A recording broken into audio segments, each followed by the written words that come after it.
This episode of Limit Break Radio is made possible by our generous Patreon donors, including Zero Aeolus from the Fairy server, Dakar Terralion from Siren, Science Sensei from Exodus. Thank you so much for your support. If you want to support Limit Break Radio, visit patreon.com/Limit Break Radio.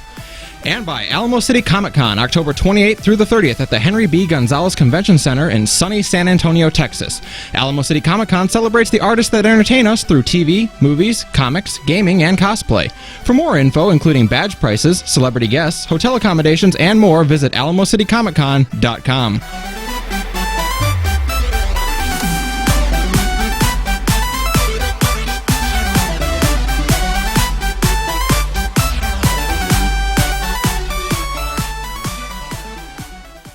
Live from Eorzea.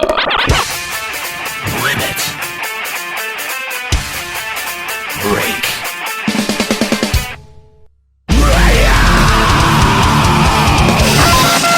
with your hosts, Aniero. Now behold the horror you have wrought. Kallo. I said don't take your clothes off. Juxtaposition. I don't get it. Eskalia. Holy shit, totally forgot about him. And Nika. Oh my god. LimitBreakRadio.com. 5, 4, 3, 2,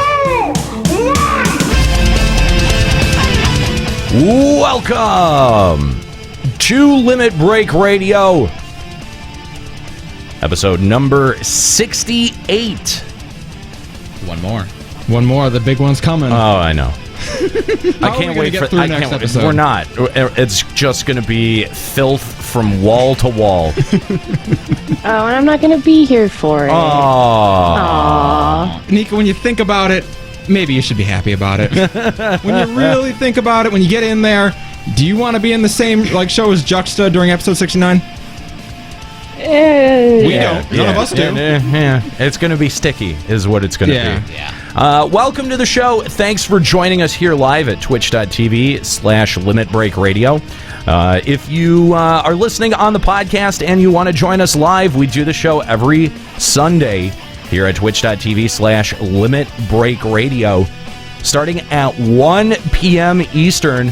And we invite you to tune in live. We take your calls, and we invite your calls here today. Limit Break Radio on Skype, 810-515-8715. We're going to be talking about the live letter that Yoshi P delivered out at E3 2016, as well as the interviews, some of the interviews that are coming out after E3. And there have been some specific comments from Yoshi P that have sparked a lot of debate, specifically about the jumping potion and whether we could see that added into Final Fantasy XIV or not. We're going to be taking your calls on that. Again, Limit Break Radio on Skype, 810-515-8715. And for the first time, we're going to have Eskalia manning the phone lines today. Yeah, so if you want to call in... Or is it womaning the phone lines today? It's womaning the phone lines. Okay, all right. My legs are crossed. Okay. No, so seriously, if you guys want to call in... I thought it was appropriate to ask. I was just being polite. Very good, very good. Thank you. So if you want to call in, you can do that over on Skype or on Discord. However, if you're thinking this maybe like this to be your first time calling in, we encourage you very much to wait for next week when Juxta's back to do it. Yeah, we are... This is, I think, Juxta's first show missed since coming back for FF14. It is. He has never missed an episode. Wow. Yeah, so Juxta is out today. He's celebrating his dad's birthday as well as Father's Day. We would like to send a shout-out to all of the fathers listening today that are fans of Limit Break Radio. We are here for you. We're doing Limit Break Radio today for you. So, anyway, Juxta and Kallo not joining us today, and I feel like there's a lot less arrogance in the room. Like, is that just me? I didn't even notice Kallo wasn't here. Kallo isn't here. Although I do understand he's going to be joining us later for Final Encountercast by Skype. So just so you guys know, he'll be joining us a little bit later. But yeah, we're down 2 crew members. Actually, we're down 3 crew members. Right here at the start, we'd like to say get well soon to Kooky Persona, who the other day was complaining of some abdominal pain, and it got pretty. I guess it got pretty severe, really bad. And they took her to the ER, and she needed emergency gallbladder surgery. So Kooky, all our hearts are with you today, and this show's dedicated to you. And she did such a great job covering E3 for us. That was over her this reward. past week. Gallbladder problems. But anyway, Kooky not able to produce today, be our producer today. We are happy to report she is recovering and doing well. Yeah, she is doing well. That was quite surprising. And so we were going to have an E3 wrap up this week over on Final Encountercast, but with Kooky not feeling well and everything, we wanted to take all of the E3 stuff, because Kooky got a lot of cool interviews when she was out at E3, and we wanted to take her experiences, and we didn't want to try to stretch that out between 2 different shows, because it would kind of feel disjointed, and it sucks that we have to wait a week, and we would have loved to do even more E3, because everyone is still hyped up about a lot of the stuff talked about at E3. So instead, we're going to hold off on that for a week. We're going to have our big E3 show next week over on Final Encountercast, and this week we're going to argue about anime. So we hope that you call in for Final Encountercast. Join us over at Final Encountercast at 5 p.m. at twitch.tv/Final Encountercast. Damn you, gallbladders. I know. That's such a bummer. It really bummed me out to hear that she was not feeling well. Just of all things, your gallbladder out of nowhere. I know. And yeah, of course, all of our hearts go out to Kooky. But again, if you'd like to call in and make Eskalia do a little bit of work, Limit Break Radio on Skype. Send a Skype message. I'm not a young man anymore. Can't handle it, man. Send a Skype message to Limit Break Radio, 810-515-8715 if you'd like to call in over a regular phone, or if you've got Discord. LimitBreakRadio.com/Discord is how you find our Discord server.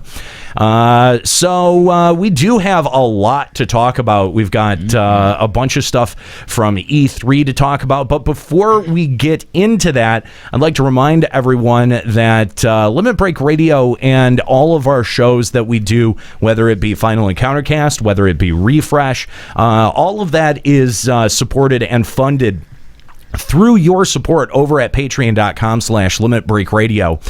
Currently looking at our totals, we are at $1,904. Again, guys, the way that we are able to do Final Encountercast each and every single week is that that total has to remain at 2,000. So if maybe it's your turn to step up to the plate and help Limit Break Radio and the entire LBR network keep producing content. Currently, we have 162 patrons, which is amazing. I love seeing that number increase. It steadily seems to increase. But the thing is, guys, we have a lot more listeners than just 162 listeners. We've got, this show goes out to tens of thousands of people every week, whether it be over YouTube, whether they download our podcast. We've had to upgrade our servers over at limitbreakradio.com to be able to meet the bandwidth demands that you guys are that you guys need to be able to get Limit Break Radio as a podcast each and every single week. So, if you're comfortable with only 162 people supporting the entirety of the content that's created here at Limit Break Radio, then I guess that's fine. That's a choice. But I'd like to see that number increase. I'd like to see more people make a financial investment in Limit Break Radio, and you get something out of it. $1. Just $1 a month, you'll get access to bonus content. And now we admit that we had kind of overlooked the post show making its way to Patreon, but yeah, they are all up there now. We had to postpone the post show for a couple of weeks because Eskalia was not here, and then you had to leave early last week. That was like 3 weeks ago. 3 weeks ago. We didn't do the post show last week because we didn't have E3. Because E3, yeah, we left for E3. That's right. We didn't do a normal show. We did E3 coverage. So, if you've been enjoying the E3 coverage that Final Encounter Cast has been doing, and if you enjoy the program here, then head on over to patreon.com/limitbreakradio and become a patron today. Just $1 a month gets you access to a whole bunch of bonus content. And then from there on up, you got posters and cool T-shirts. You can see the awesome T-shirt rocked by Kooky out at E3. As well as you can see you can actually see a preview of everything that we've got over at patreon.com/limitbreakradio. Hey, Aniero? Yeah. Zariz Hylian in the chat just apologized to us for only donating $5 on Patreon. Can we go ahead and correct his way of thinking on that? Yeah, no, that's the thing is that the fact that it's not only giving $5, like you're actually holy shit, that's $5. I know, right? Like $5 is a big deal, and that's the thing is that people think that $5 or $1 a month doesn't do anything. It does. It really does. The quote unquote these smaller donations, like people think that it's the $100 that we really cater to, and we love those, but we also know that they're not sustainable. $5 a month is a sustainable donation for somebody's budget, and because it's month over month, that actually is a huge deal to us because it's, again, like I said, it sustains the programs that you enjoy, and also you get a little bit out of it. So head on over to patreon.com/limitbreakradio and help us out, help continue funding the content that we make over throughout all of our shows. We had a nice show over at Refresh the other day, too, by the way. If you want to hear the decimation of a troll, head to finalencountercast.com, download the latest episode of Refresh. It is hilarious. I've never heard Will go off like that before, but that was something special. So also we'd like to remind you about Final Symphony. This is the symphony series that is touring around the country, but the San Francisco Symphony is celebrating with their Summer in the Symphony concert series. On Wednesday, July 27th, the San Francisco Symphony will share the stage with famous video game composer Nobuo Uematsu at the Davies Symphony Hall in San Francisco, and will perform the music from Final Fantasy VI, 7, and 10. This is Final Symphony's final stop on their debut tour, and you can find tickets. Tickets are available at sfsymphony.org. Now, this is really cool. Hironobu Sakaguchi, who's the creator of the Final Fantasy franchise, is going to be appearing in a pre-concert talk prior to Final Symphony. He's coming out more. Ever since the what was it, FF15 Uncovered event. Yeah. He's been making a lot of appearances, and it makes me wonder if maybe Mistwalker is getting ready to run at something. We heard that, we heard rumors of a game in development, and it makes me wonder if he's just putting his face out there and reminding people like, hey, I made Final Fantasy, because he had some distance from Square Enix for a while after he left the company, and even when he was running still doing that all the time, he didn't really put his face out there very much. Right. He was not always horribly vocal about that. It is weird to see him come out this much and do these kinds of events. Yeah, and it's really exciting. I would actually very much like to see that pre-concert talk. But again, that's happening prior to Final Symphony on July 27th. That starts at 7:30 p.m. Again, pick up your tickets at sfsymphony.org. Also, the show is supported by Alamo City Comic Con. Thank you to Alamo City Comic Con. And if you're going to be in the San Antonio area around October 28th through the 30th, stop by the Henry B. Gonzalez Convention Center and visit us. We'll be there. At least one of us will be there. But we've got some exciting announcements around that. So I know a lot of people are going to be traveling around that time because of FanFest. So if you find yourself in the area, October 28th through the 30th at the Henry B. Gonzalez Convention Center. All right. Real quick, I'd actually like to give a big shout out to Ethis Asher, resident lore correspondent and friend of the show. He hosts a show over on his YouTube channel, Ethis Asher, called The Lucid Grind, where he sits down and talks about different themes in video games. He had me on a week ago. We talked about gender and sexuality inside of video gaming and specifically inside of MMOs. Nice. It was a wonderful conversation. I encourage you all to go listen to episode 2 of The Lucid Grind and give him a like and a follow. And also, Ethis made a recent appearance on Mog Talk, right? He did. Yeah, he was talking about lore. Now, we are going to have a similar conversation at some point about lore surrounding 3.3 and various story elements, but we still mostly have our spoiler flags up at least for another few weeks to let stragglers get through the storyline. We didn't want to put a spoiler episode out there too soon. We're usually pretty careful about spoiler episodes and about the timing of those. I know, Nika, I'm sorry, you're chomping at the bit to talk about story. I know you are. I'm sorry. I'm not going to be here for like the next 2 weeks. This isn't fair. Well, I guess we got to hold off on the story discussion for 2 weeks. So, you know, it's amazing. For everything where we're always like, too bad, get it done. Lore is one thing where we're usually like, yeah, no, we'll wait on that one. Yeah, and I mean, we try to be gentle about spoilers. We know that a lot of people listen to the show and that a lot of people progress through the game at at various paces. And the thing is that there's a lot of time in between patches, so it's not like we need to rush through talking about any of these things. So I think that we try to very purposely time our lore episodes. That's no criticism, but if you want to hear a very good lore discussion, including some very interesting revelations about the Weeping City of Macaque, then head on over to Frosty TV's YouTube channel and check out the latest episode of Mog Talk featuring our good friend Ethis Asher. All right, let's talk about what's going on in FF14 news. This is a limit-breaking news update.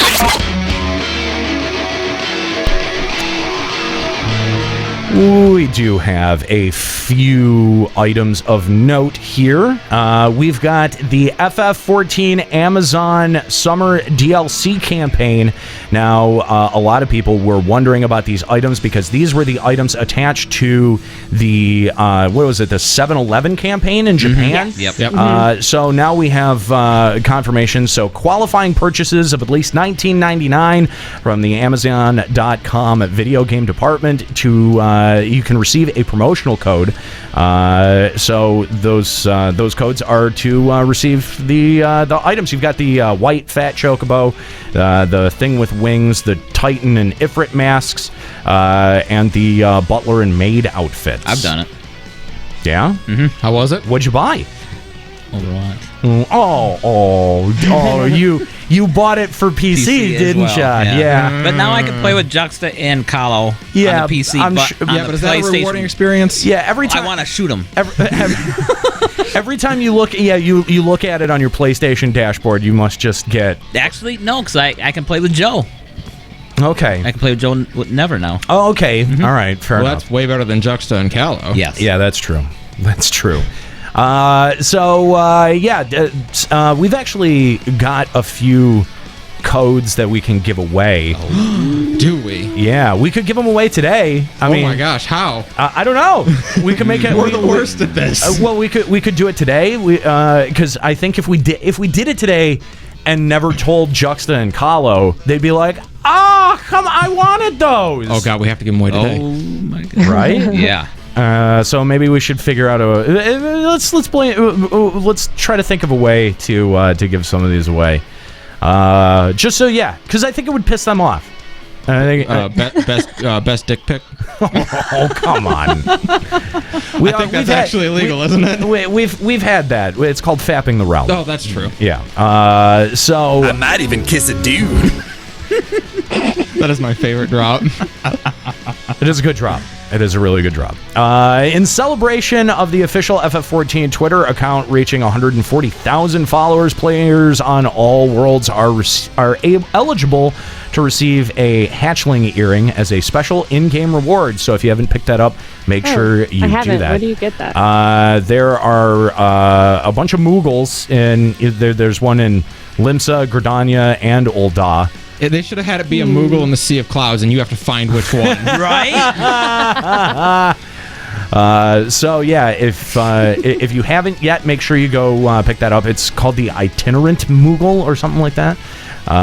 So that's a thing. And this is not actually a news item from the Lodestone, where most of our FF14 news comes from. But this is actually news out of E3. So it seems like Square Enix wants to bring FF14 to the Xbox One. Final Fantasy XIV could find its way to Xbox One if Microsoft is willing to tweak some of its regulations. According to according to Final Fantasy XIV director Naoki Yoshida, Square Enix is currently in discussions with Microsoft. This is actually way more of a we've heard from kind of both sides that we wouldn't mind doing this, and this now sounds like it's actually a discussion. Microsoft actually approached the Final Fantasy XIV about the cross-platform opportunity, Yoshida told Polygon.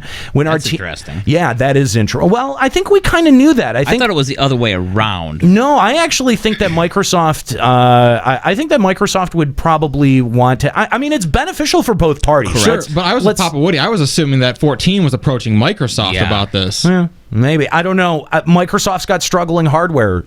Anything that they can do to move units, especially after that presentation. Right. We'll talk about that next time. When our team reviewed the regulations that are associated with that, we realized that Microsoft may not have the experience or understanding of running an MMORPG as an online game genre just yet. Ouch! That is, ooh. So they publicly went out and said, well, they might not know how. So we're gonna take a pass for right now. I mean, it sounds like it's something that they're open to. I think it has to do with the Xbox Premium the Xbox service. Live. Yeah, the Xbox Live Premium service pricing structure. I think that is the big arguing point for them. You think they'd want something to the lines of if they have like a subscription, they don't need that or something? Yeah, that kind of like PlayStation. Well, sort of how FF11 was on the 360, where it didn't matter if you had a gold account, you could log into your FF11 account no matter what. Right. It's sort of treated as a little bit as like an offline game, a little bit, like in at least in the way that they're treating it that way. What do you think? Possible FanFest announcement, maybe? Ooh. I don't know. That's possible. If they're going to do it anywhere, they do it at FanFest. Right. Yeah. The Final Fantasy XIV team expressed these concerns to Microsoft, saying that there are certain elements of regulations that Square Enix would have to consider waived. The developer is currently awaiting Microsoft's response. That to me is pretty clear. FF11 was on Xbox. Right, and they had worked out that deal, and it seems like they're trying to, Square Enix is like, yeah, well, let's do the same thing that we did with 11, and Microsoft's going, yeah, I don't know, and kind of wringing their hands about it. So, what bargaining chip do they have to work with? Exactly. Square Enix doesn't need this. No, but it wouldn't be bad. No. I mean, having another platform, having your game available on as many platforms as possible is really good for an MMO. I agree. I just think is your typical demographic of Xbox One users, are they big MMO players? Are they not? I mean, are there any gamers that you would consider inherently not MMO players anymore? I mean, I don't think they would lose money by having it on Xbox. No, yeah, that's the thing. Yeah. It doesn't mean it would be like this raging success, but I think if they would still get money, it wouldn't be a bad idea. It wouldn't. Do you think it would get as much as they got out of having 11 on the Xbox 360? Maybe. I don't know, because that's the thing is that 11 on the 360, we saw a good injection of player base. Right. Do you think they would get to repeat that with Xbox One and FF14? Maybe if they launched it alongside the next expansion. That's what I was just going to say. It would come out at 4.0. I think, and that's a good time to do it, too. Right. That's a really good time to do it because you get a nice big promotional push across the board, and that's just really adding a logo to your existing promotion to be able to push it on that platform. Plus, with a topic we're going to bring up later, might also help push it. Yeah, I guess. We'll talk about that later. I don't want to talk about it. I know, it's so depressing. Yeah, it really is. So let's talk about the letter from the producer that happened live out at E3 2016. Again, Kooky Persona was there live, and we would have checked in with her today on what her experience with a live letter was like. But it looked like she enjoyed herself. I think she seemed did. perfectly She got happy. on camera with a shirt and everything. Yeah. Unhappy, kind of like clutching at her back a little bit, but yeah, she seemed good. So yeah, let's talk about the live letter. So there's a couple of, now here's the thing. I'm gonna just come right out and say this. All of the like funny stuff and reactions, I have no idea. While the live letter was going on, I was hosting Refresh, and we had a 14-year-old kid call in and try to troll us, and it was amazing. Yeah. And there was no way that you were going to get me away from that moment. Like I was like, oh, the live letter is happening, and I really want to be watching that right now. But this is so fascinating and hilarious. It ended with the kid. Just spoiler alert. Like, it ended with the kid rapping to us. And us like trying to give him feedback on his rap. It went to a weird place, You guys man. were the hosts on The Voice, just kind of helping him out. Yeah, like it went to a weird. It was great radio. Anyway, sorry, but let's just kind of take a look at some of the overall points of the live producer letter. So apparently, apartments are going to be coming in 3.4. Is that like you can rent? Yay. Are they rent controlled? Are they like stacked on top of each other, I think. So that way more people can fit in an area. Do I get to live in the projects finally? Are we going to be living in like downtown Ulda? It really is. That's a very strange addition. Yeah. Are they just bigger personal rooms? Because, I mean, like, are they, if they're instanced? I figured it meant that way you can fit like 10 people on one plot because they stack on top of each other. Like apartments. You think maybe it's going to be like a housing type? Oh. Yeah, that's what I always figured it was because they can't expand the space, so instead they're building upwards instead of... Oh, I never thought about They that. just add more wards. I thought they were going to be more like the in-room before Ishgard, because every other city has. We're going to have wards that are now slums, where it's just apartments from, like it's... Every time a plot goes down, the homeowner, is going to look at it like, God, I hope they don't put an apartment complex up. This is going to be bad. You can buy a plot and decide you want to put up like rent controlled housing there. See a Lalafell down there. You don't want to touch him because you know he's going to stab you. Yeah, I'm looking forward to having some like scumbag who doesn't pay his rent and I get to evict him. Right. I don't know what these are. They could be instanced rooms. They could be like larger instanced rooms, but at the same time, like I think it would be interesting if it was like a new housing type. Become a landlord or slumlord. Yeah. Yeah. Slumlord Aniero Grigori. Oh yeah, and if you do it, you get that title. Get the title. That'd be awesome. Yes, yeah, that'd be great. Make it happen. Let's see. Reselling land for high amounts is not allowed, and GMs will enforce this. Report it if you see it in Party Finder. Now, this is actually... Wait. Essie doesn't take a stance on things. This is What interesting. is this? This is really interesting because, like, I don't know that this was was this a very criticized practice? Like, I thought that this was oh my normal. God, yes. No. Like, even the other day I was looking in Party Finder and someone was saying, like, reselling 5, blah, blah, blah, and then you look at current location, Morty in jail. Not even kidding. That's pretty funny. It was hilarious. That is pretty funny. No, but I mean, like, how else? I mean, just think about it. Like, someone's online where everyone else is at work, and they're like, I'm just going to buy all these up and sell them for 8,000% profit. Like, come on. Yeah, that does suck. That does suck, especially when you're talking about, like, when they add new wards and then you get someone who, just basically buys up the whole fucking thing. I thought you could only buy one house though at a time. You can buy like 4, can't you? And don't they do it as an FC? No shit. They get like their whole FC together and buy up a ton of houses. Yeah. Yeah. And then you just sell them off. Yep. Well, it's good that they've took a stance on it, I guess, as long as they keep enforcing it. I just have a hard time picturing Yoshi being like, yeah, report them, do it. Screw you, Lorito. We don't like capitalism. So they are working on increasing housing item limit.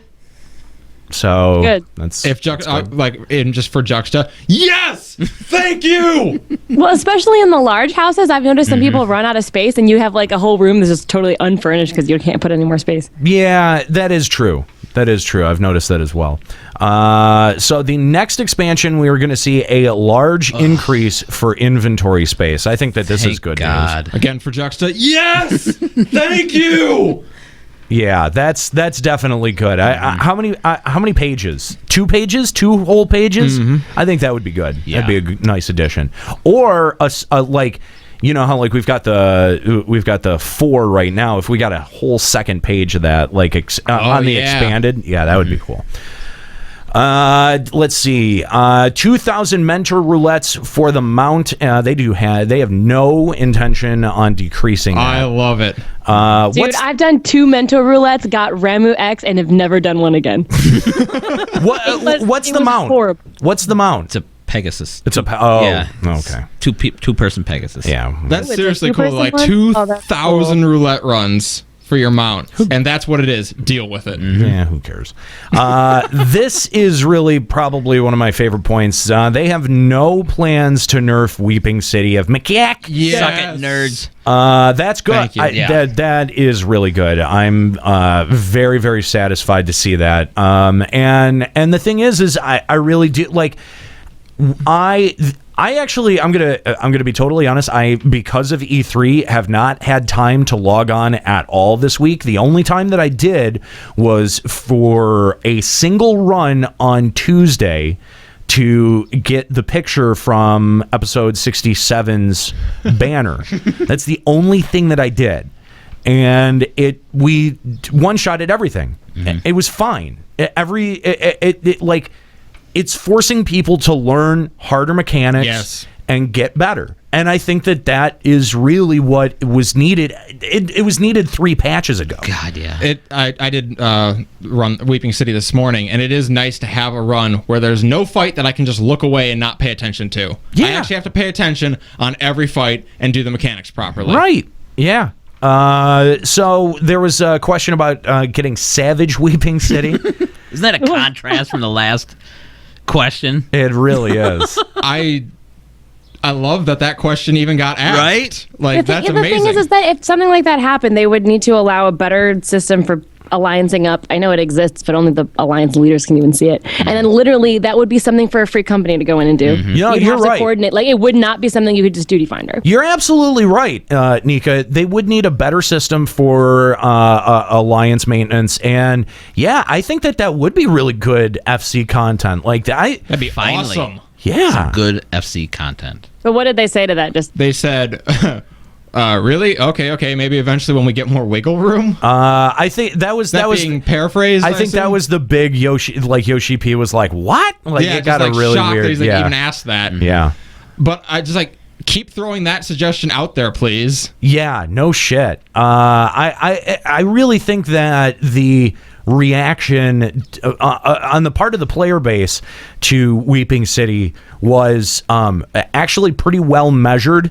And in terms of on forums and social media, I think that, we didn't see a whole lot of the we wants come out and saying we want nerfs and stuff like that. I think that, even though some people's attitude inside the raid, I don't want to call it a raid, but inside the dungeon, I guess, needs a little bit of adjusting and a little bit of work, that I'm genuinely impressed that there weren't more calls for nerfs, because there was a significant portion of the community that was very vocal about Steps of Faith that was needlessly vocal about its difficulty. And I just think I'm very encouraged by what I've been seeing from the community, and I'm also very encouraged by the response on the part of the devs. You think the community might be growing up a little bit? I think so, and I think that's what happens when you challenge your community, because they realize that the mechanics are not.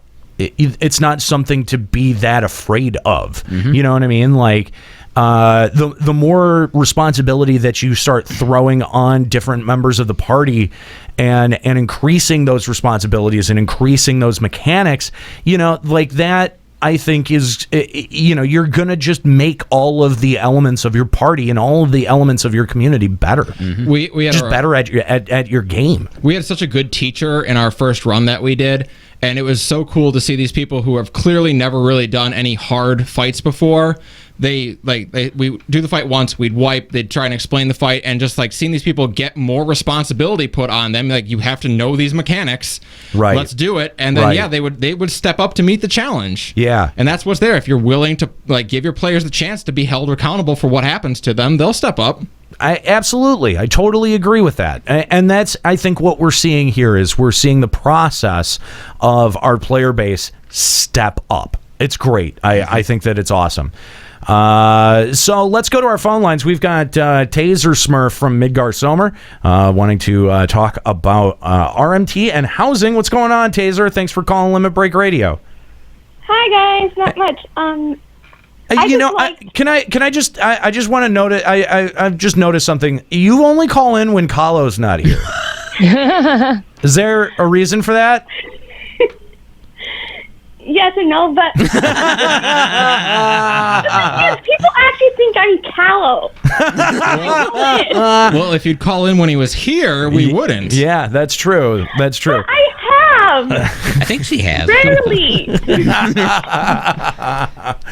like a recorded call? Yeah, right. Like we're playing an elaborate hoax. Yeah. Well, it's not unlike us to play a long con. But. Well, you're not wrong. You're not wrong. Anyway, Taser, thanks for calling in. Yeah, but when I was watching the live letter and Matt had said the item level limit thing, Yoshi's like, nodding, and then she starts in translating, and he's like, I know what he said! And I'm like, whoa, Yoshi's being a little rude there. He totally just cut her off, and it took him basically to go to Balmung to see what the housing situation and why everybody's so uppity about, the flipping of properties, and that, yes, we do need bigger limits in at least the largest, because when you have 200 items for both a large and a medium,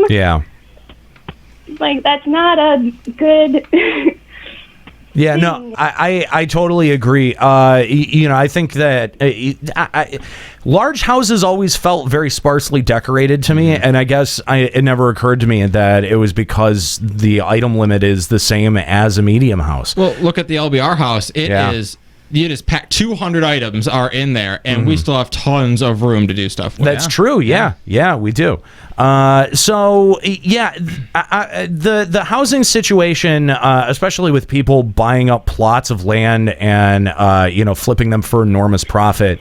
Everyone knew that's a pretty scumbag practice, but officially getting word from Square Enix that they're going to be enforcing it, I think that is because you can say that something is a problem and you can identify something as like scummy, but until the company who makes the game is willing to enforce it, there's really nothing that we as a community can really do outside of like, oh, well, we're just not going to participate in that practice. And I think that we've seen with Blizzard dropping the ban hammer on so many Overwatch players, like you need to police your online game, and it's just nice to see that Square Enix is going to be doing a little bit more of that. And then with the RMTs, he was on Behemoth, and he just got flooded with RMTs, and so it's like really it takes him going and seeing what it's like on an NA server to know that we need a report button that's faster than going to the support page. Yeah, do those problems not exist on JP servers? Do they not have RMT problems? Not as much, I don't think. Not as much. It's like, being on, again, Balmung, where there are no RMT. Right. Because it's still full, but they don't attack the JP servers. Right. Yeah. I mean, it is. I wonder why that might be. Maybe it is JPs don't aggressive. buy it.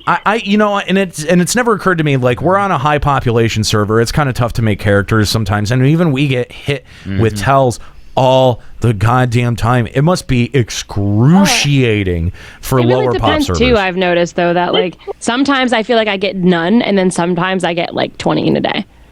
This week it's just been awful on Midgard. I normally don't have to busy, but when I'm getting like 3 in a second. Wow. Do they have a login campaign going on right now? I don't know. I Seems don't like know. That's when it usually gets hit the hardest. That's true, yeah, because you can just spam account making. Arthur says in the chat, not as much, 0 RMT problems, actually. So, wow. That's interesting. Yeah, I mean, it can be very aggressive, and it can also be very off-putting. I can see how, there are a lot of people who have said, man, I don't use guild work at all for the, hunt aspect to it whatsoever. I only use it as a way to filter out RMT spam. I'm like, wow, it's really that bad? And like, yeah, on some places it really is that bad. It was horrible in Hyperion. That's a good point. That we on Sargatanas are probably shielded from it a good bit, and obviously Balmung is very well shielded. Yeah. You go to get somewhere quite a few on Sargatanas. Yeah, well, I think it does vary based on the population at the time, though. Like, I notice certain times of day, like, I'll get 0, and then sometimes I'll get 20. Yeah. It does vary a lot on Sargatanas, but the fact that we get any being such a high pop server, I mean, we have people asking us all the time, hey, I'm making a new character, I want to make a character on your server, and we're like, if they want to transfer, it's like, we'll do it at like 3 a.m. because that's the best time to get in. Yeah. And we are shielded from it a little bit. Anyway, Taser, thanks for the call. We appreciate it. If you'd like to be a caller here on Limit Break Radio on Skype, 810-515-8715, and limitbreakradio.com/Discord if you'd like to call in on Discord. Very nice job, Callie. Nice job. Nailed it. Yes. Let's see. They will look into letting dragon skin maps stack. Oh, thank God. They'll look into it. Is it that a hard thing to do? I can't imagine it is. I don't think it should be. What they said was that because you can only farm up 1 per day, they didn't put that into the system to allow them stackable. But why But not? now that people are farming them in massive groups, people are stacking them up for days until their free companies or their little static groups are doing them together. So now it's kind of becoming a problem. I can see why they didn't do it originally. I just from a coding standpoint, it's really not that stackable hard. item and not a stackable item. It can't be that different. No shit, right? I wonder if it has something to do with the fact that they it is a once a day item. So I'm not sure if there is something in the coding that's different for 1 a day items than other items. I know people in my free company actually mail them back and forth to each other and just keep them in their inboxes because they can't keep them anywhere else. The old FF11 method of finding more storage. That is right. I would just mail it to myself. I've already got a set of God Pops. Let me just keep another set in my Then they got to cycle through all their stuff to get it in and out. Ugh. Oh my God, right? Terrible. Mount abilities in open world, like the broom ability, they're working on it one at a time. I guess that's their way of saying, we got one guy in a closet who works on it. He'll get it done when it's done. Mm-hmm. Wait, what ability? I don't know. Mount abilities? I think kind of. I don't have you the got broom or the magic tech. The magic that can shoot and Does the broom have one? I didn't think it did. Didn't realize it did.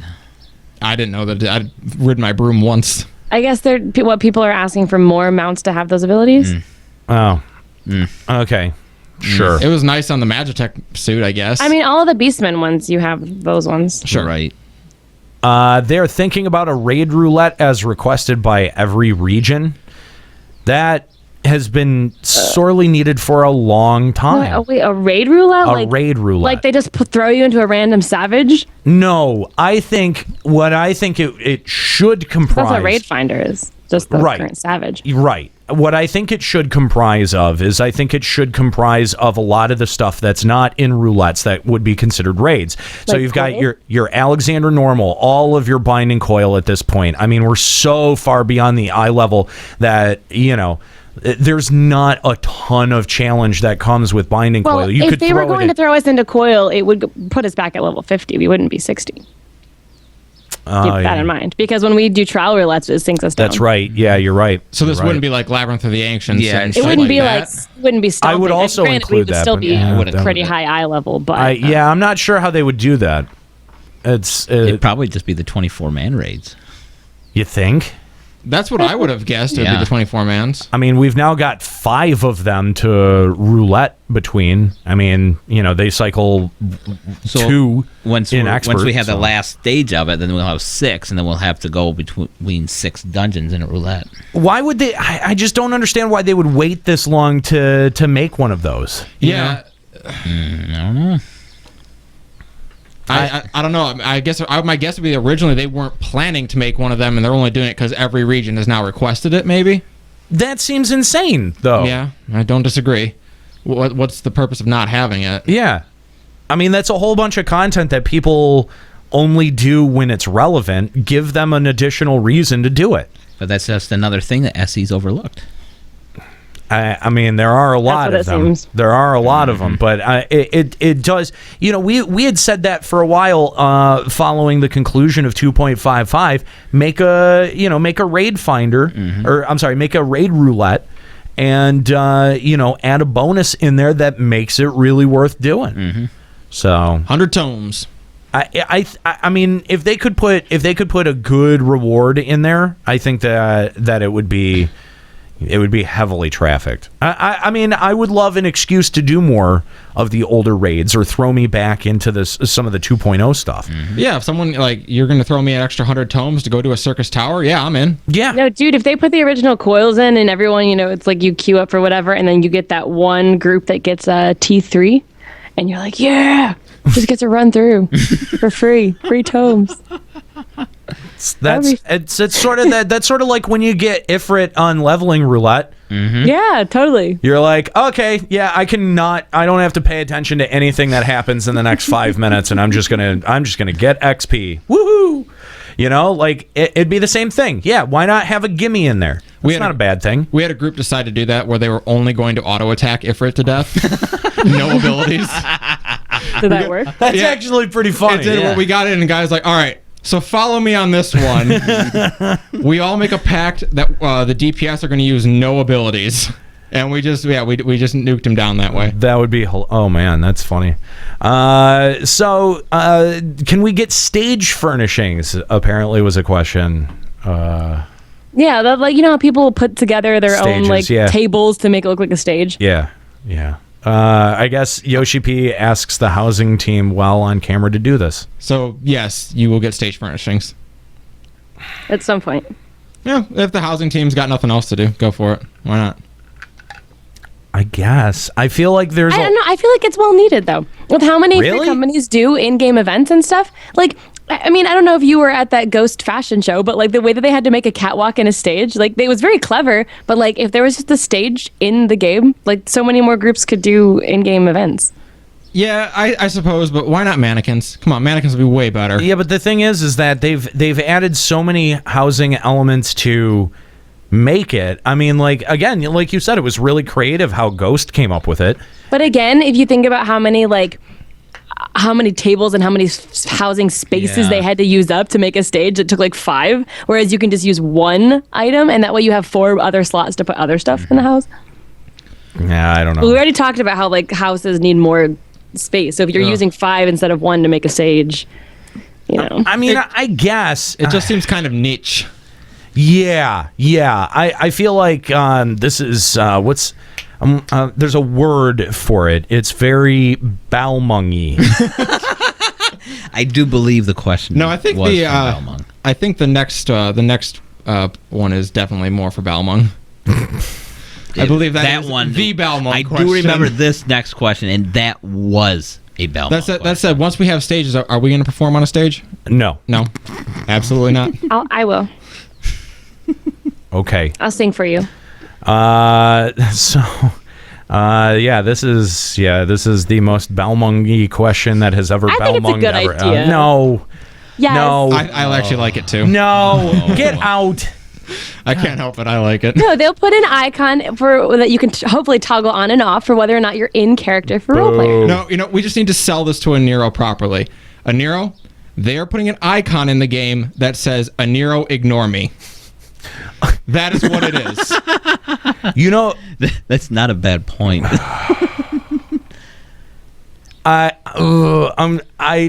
I've got a. And then that way people on others RP and find each other. I've got the worst joke lined up in the canon.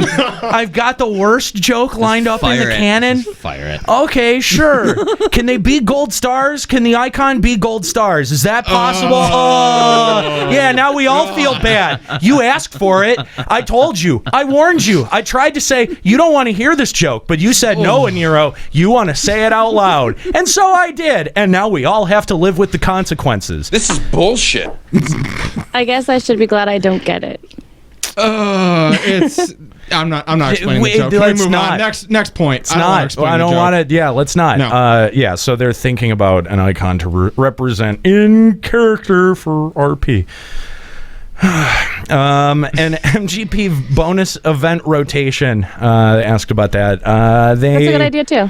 They have a system in from the Gold Saucer event that they'll consider it.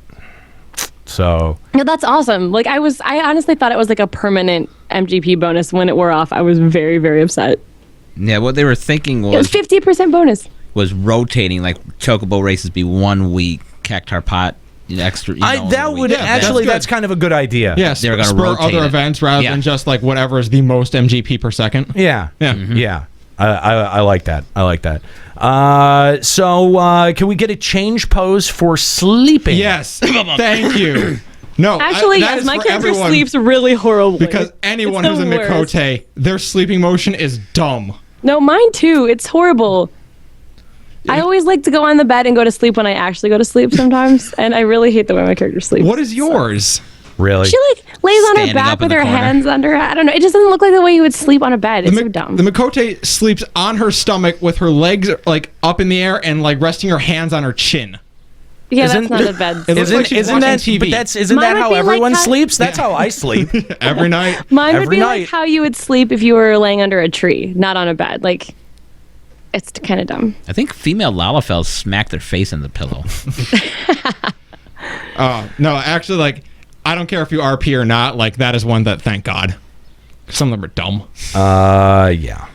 So I guess it has been worked on for a while. It'll be in 3.35, and then we got this bit of a bombshell. And this is stunned. I think it was a little bit of a leak.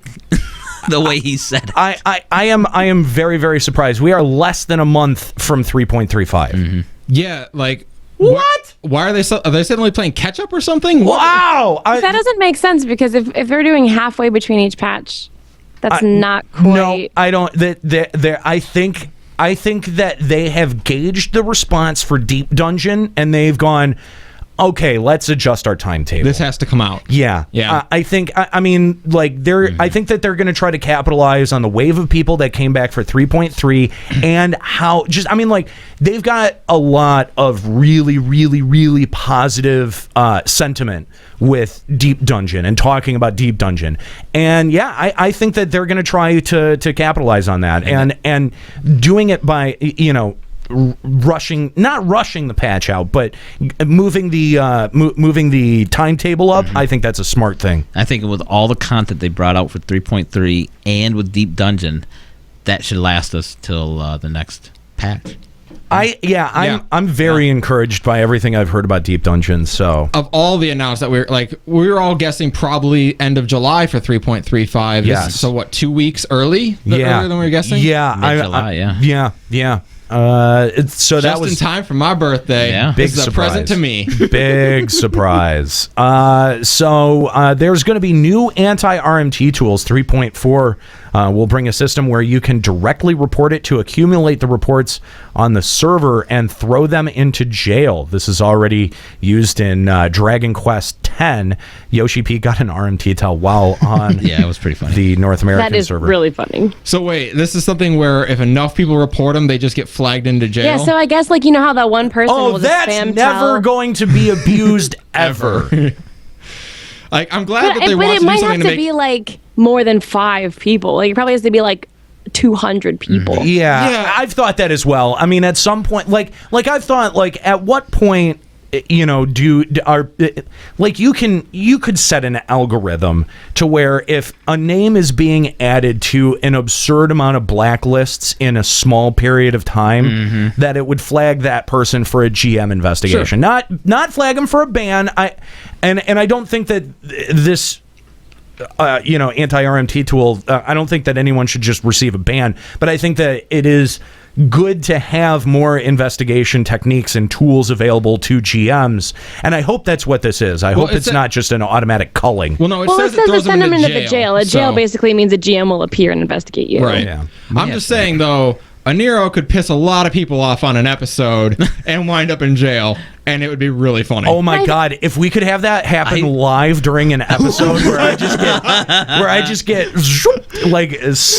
teleported away. If any GMs are listening right now, and you want to blow my goddamn mind, just warp me away to GM jail. I would love to see him just take the whole cast, and our table Live table from the and jail, everything goes. right? Holy shit! That would be so funny. We have That to would make be a so free company funny. event for this. Yeah, we know that Square Enix hates this show, so that's never going to happen. Sleipnir flying. They'll try to prioritize. Why? Why prioritize? The Why? chat Sure, but actually why? lit up as to why. Why? Yeah. Why? Because people are assuming that if you think about it, if a mount doesn't fly, nobody gives a shit about it anymore. And the thing is that Sleipnir is a mount that people paid real life money for. So they're like, why am I going to pay $20 for it now if I'm never going to use it? So that's also another way to get people to want to buy Sleipnir again is if it will fly. I understand it, but why even talk about it during the live? It seems like a weird thing to. I bought it. I don't want it to fly. Why don't you want it to fly? Because that's what I ride around the 2.0 stuff with. You could still ride around it in 2.0 Yeah, but stuff. I don't want it to fly because Sleipnir doesn't fly. Odin's horse, right? Sleipnir? Yeah. He does fly in all of them. He does. He walks on air as he comes charging down at you from I'm the talking about heavens. in this Sort of game. does. Oh, yeah. He doesn't fly in this game. I assume he does. We just don't see him fly. Can he fart rainbows too? Like the Nyan cat. Yeah, I was going to say I want the Nyan cat mount. That'd be cute. But, You know, sadly, I have no doubt that we will one day see the Nyan cat mount. Yeah. We already have a poof ball. Oof. Dandelion. That farts seeds on things. It's cute. Yay. I'm glad that is wasting Resources. space. Well, that was dumb. Yeah. So, Can we just put Eskalia on the drops forever and say it's your Juxta? You know, this is the second time I've heard the show and with you on the drops, and they're on point. I was on drops for 5 minutes on another episode. oh, were you? Yeah. Oh, And they I were didn't remember on that. point. Oh, yeah. That's right. Oh, that was during the When that he was was during getting his his tattoo. That's Yeah. right. Yeah. Yeah, just remember, that's right. If you need proof that Limit Break Radio wants to entertain you, we have bled for you on air. On air. A lot, actually. Ow. My legs still hurt. Yeah, I can imagine that they would. So let's talk about Deep Dungeon, because this is the only thing that anyone wants to talk about. Level 17 is going to be required for Deep Dungeon. It's a weird number. Why not 15 or 20? It feels very arbitrary. 17. Is that when you unlock your first dungeon? 15. Wait, isn't 17 Really? when you... Wait, isn't 17 when you unlock Tamtara Deepcroft? I think so. Oh. So I think 15 is it Satasha? 15 is the Stasha, 16 is Tamtara, 17 is Copper. Copperbell, that's right. Okay. Sorry. Yeah. Maybe there's a narrative reason for that? Yeah. That's the only reason I can think Oh, of you bringing have to have 17. Tamtara completed first? Yeah, that's what I'm thinking. There you go. Yeah, That's he what I'm recommends thinking. doing 2.4 plus Tamtara before going into Deep Dungeon. There you go. Because that's why. of we know who's Well, come on. Do we really even... It's like it was sort of a foregone conclusion Right. before, and now it's like, yeah, it's dead. Well, I mean, so we're assuming that definitely because oughta- it's called the Palace of the Dead, that this is where the dead souls go who have not passed on or something. No, she's down there. Is it where they go if they aren't sent? So they need Yuna to send them. purgatory. Yeah. Yeah. They all Limbo. become We need a fiends. summoner to send them. Summoner. Like we need Yuna to come and do her dance. No. No. / S dance. Oh my god, that'd be so cool if you were on a mage job with a staff and God, you /S dance and you start doing that. No. The look on Aniero's And then Etta passes on into the next The afterlife. life. Yeah. Let me explain what the look on Aniero's face is for those of you out there in the chat. That is a look that says, "Dear God, I actually miss Juxta and Kallo." Oh my God! I just help me. I'm basically just sitting in on a session of Nikalia. This is Nikalia. It's Nikalia featuring Aniero. Yes. God damn it. So yeah. Hey, how you guys like your own podcast, huh? Yeah, we finally got there. Oh, What are Reddit's you getting doing its here? wish. Only took 68 episodes. That's it. Deep Dungeon has 2 save slots. It's got a 16-bit graphic UI, which it looks like it's a awesome. throwback. It's such so a throwback. good. Oh yeah, they said it was gonna We be sometimes criticize SE for like doing a throwback on everything, but this is so cool. Yeah, It'd be no, this really is- cool if you can change the color of it, like you could back, instead of blue, you wanted, green or yellow or red. That would be cool. Deep Dungeon has much faster leveling. Treasure chests will drop items or level up your weapon and armor. Or it could be a mimic. Dun dun dun. Every 10 floors, there is a boss, and that's where you can save. Can't progress floors if someone is dead, and there are no lockouts. Oh God, it's going to be just like Nigel, where you clear the boss and some idiot goes up to the next floor rather than exiting, and then you all lose your progress. Yep. Always one. So the rewards include taking glowing weapons out into the open world. It's launching with 50 floors. Later on, they'll add 100 and 200 floors will be available, but this will be a challenge progressing above floor 100. So it seems like there's going to be a steep challenge increase above floor 100. Right. And They made it sound like too that above 100, the only reason to do it is for the challenge and for the extra like. I kind of got the reward. impression that the narrative ends at Ends 100. yeah, that's what he said. Narrative ends at 100. Right. But nevertheless, I think it's cool that they will have like more challenging floors to continue progressing onwards. And eventually, I can only assume they're going to just keep building off this system maybe into 4.0. Right. Your powered up gear applies to all save slots in Deep Dungeon. So even if you have a static and you're doing it, through rando parties, it does serve a purpose to leveling your gear up. So that's pretty cool. And Mr. Jack is asking about an alternative way of leveling outside of the MSQ, and the answer is no. It's going to be its own Leveling system. realm, sort of. So like if you're level 17 in the real world, you can get to 60 inside the Deep Dungeon, and Right. then when you leave, be 17 again on the outside. Except you are also going to get overworld experience as rewards from doing Deep Dungeon. Yes, it just won't be like you walk in as 17, become Right. 60, and then walk out as 60. It's not quite the same. Yeah, you don't get like a 1-to-1 XP conversion ratio. There might be like a bonus, like you've completed this, here's Yeah. some real XP. Exactly. Yeah, that's pretty much it. And I'm assuming that if you're at cap, that those will be replaced by tomes.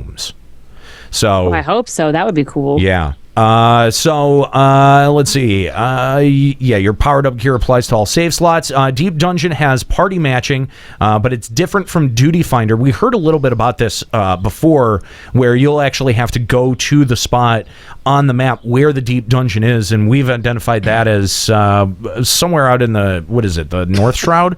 South of the Buskins Druthers or whatever it is. Something like that. Yeah, I can't exactly remember, but you'll have to go out there for the party matching.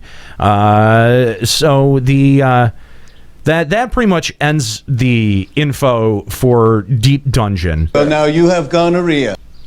I mean, I did think it was cool that you save your progress as Quarry a melting, static. So like, Yeah. there's 4 of you, and you saved your progress as the 4 of you. And, you can restart from that same spot if you have the same 4 people, which is pretty cool. So there is a Kate Sith doll plushie pre-orders. Where do I pre-order that? The way he was holding it on camera was hilarious. He had it it was like a softball in his hand. He's just shaking it around like, buy it! Give us your money! I want to pre-order this. Where do I do that?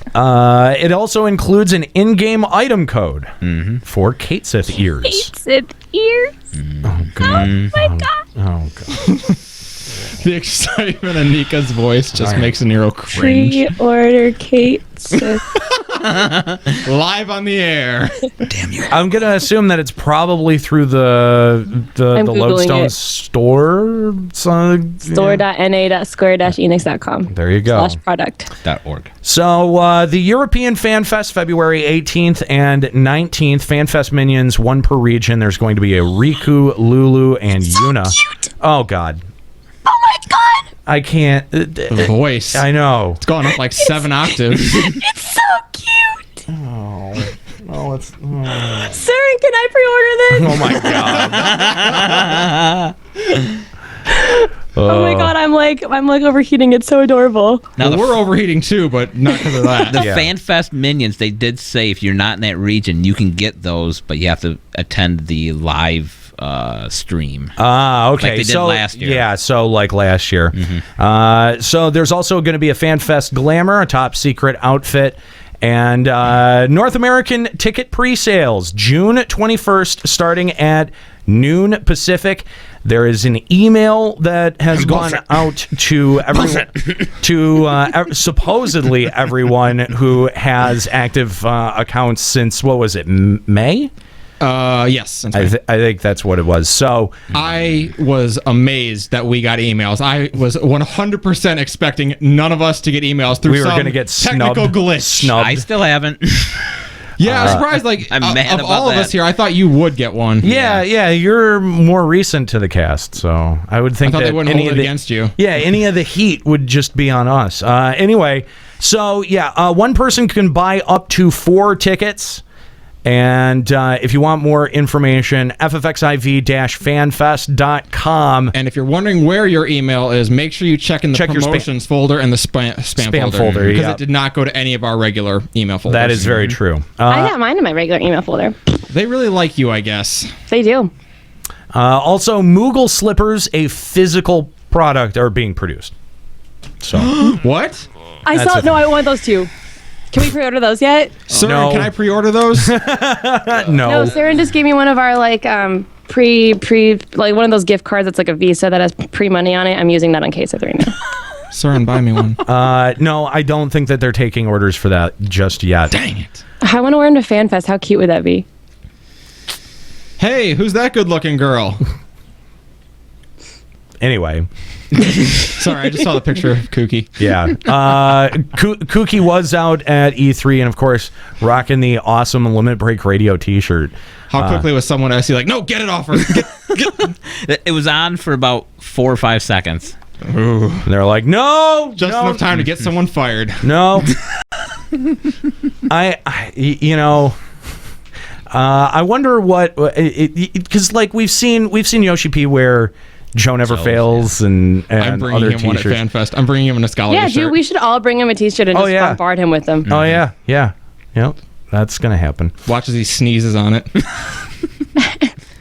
So, Well, I mean, to be fair, when we had him sign that art book at FanFest, he had said that he had heard of us before. So. yeah, I know. Yeah. I don't think Yoshi P as himself has any animosity towards us. So Then you should bring... Oh, no, I'm not going to say it because I don't want to make you mad again. what?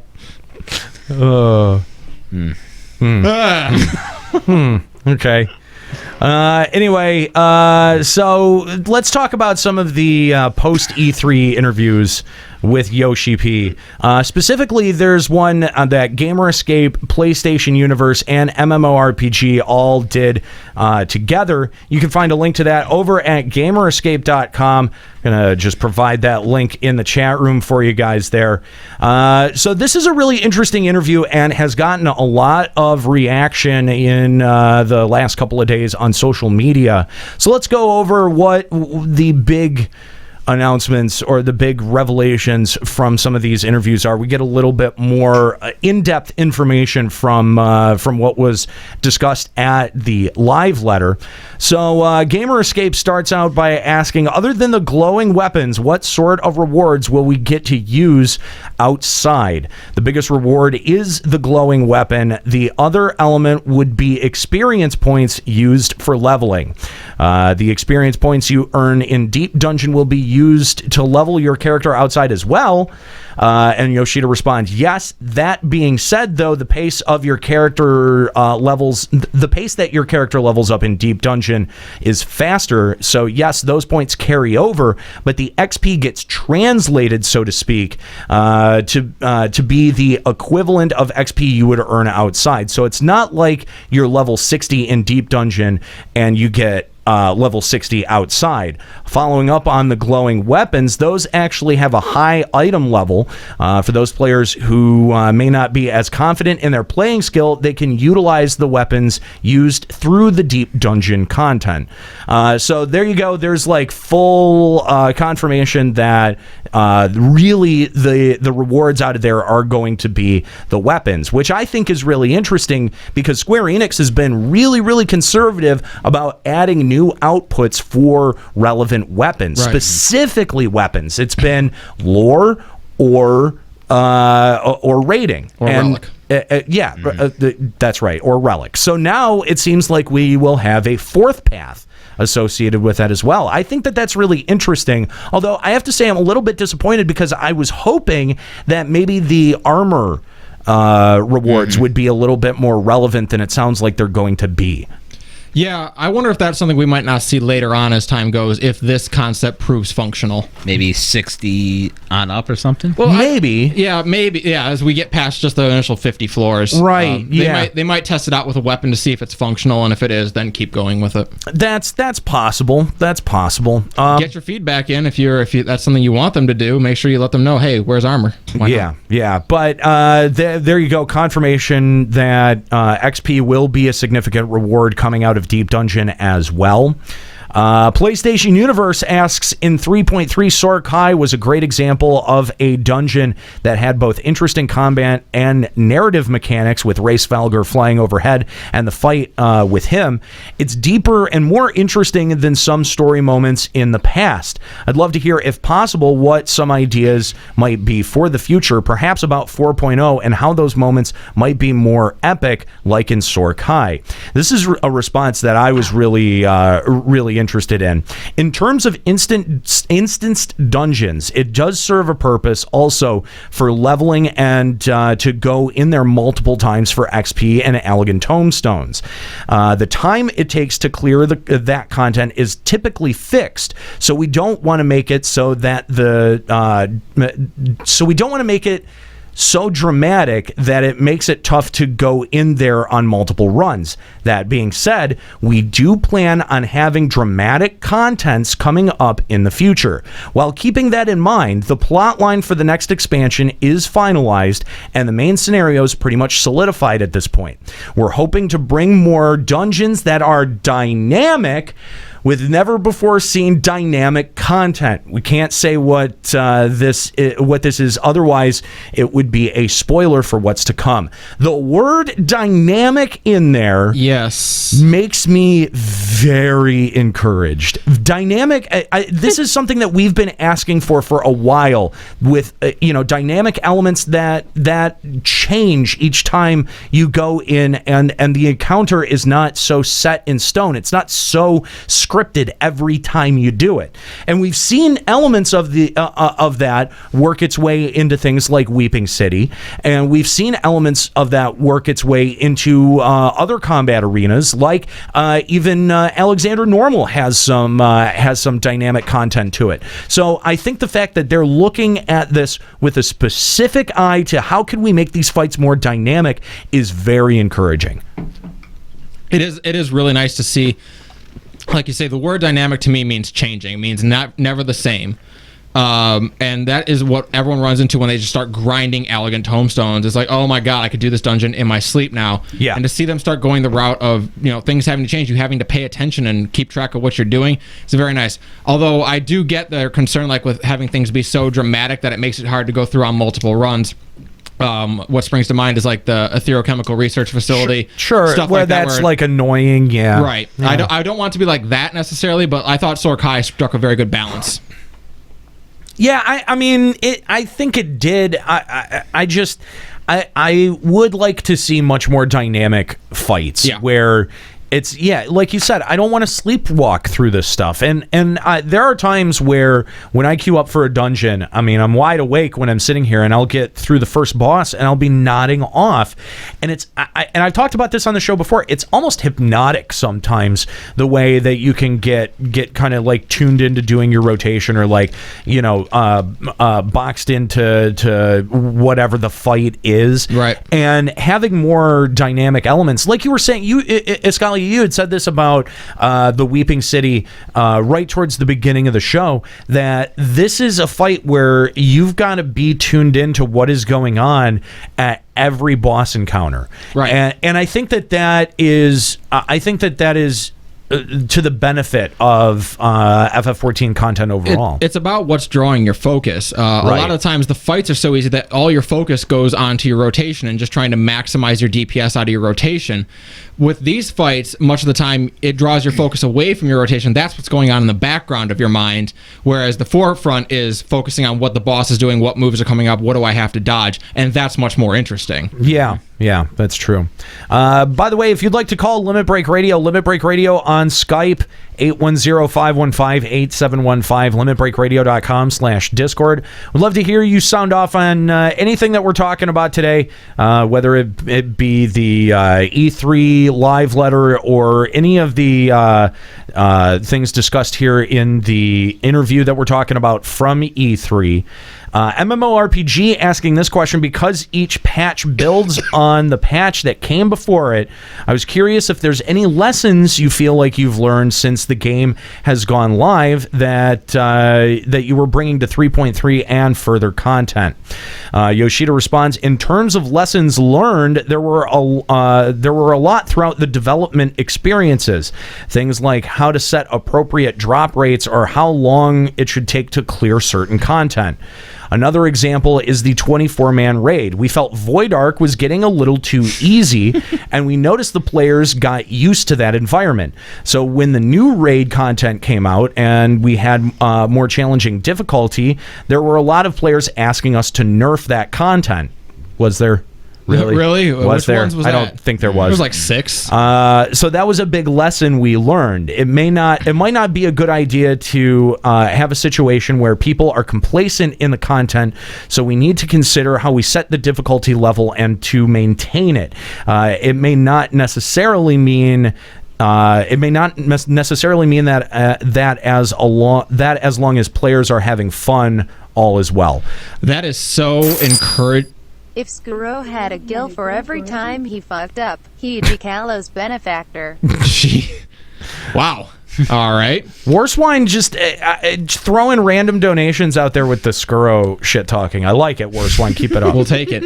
That is so encouraging to hear from me, from Yoshida, that he recognized look, we made this content too easy and players got complacent. I feel like that he might not just be speaking about Void Ark, but maybe as the whole of the game. Yeah.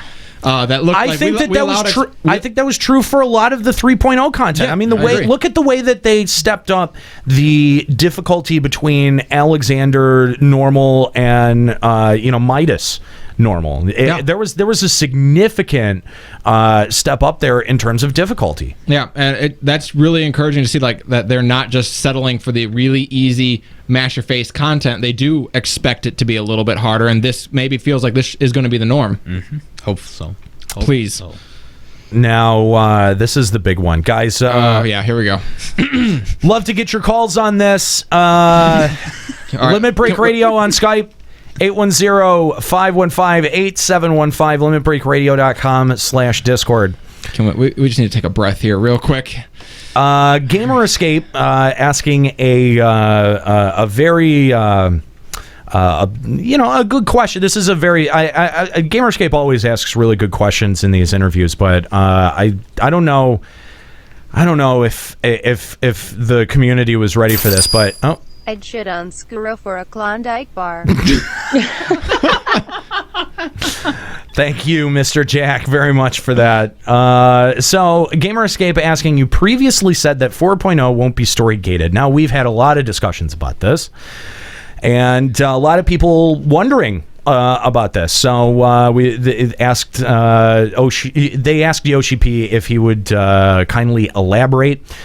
In terms of the story, the narratives are continuous. The expectation is that the players will start with A Realm Reborn and continue through the expansion.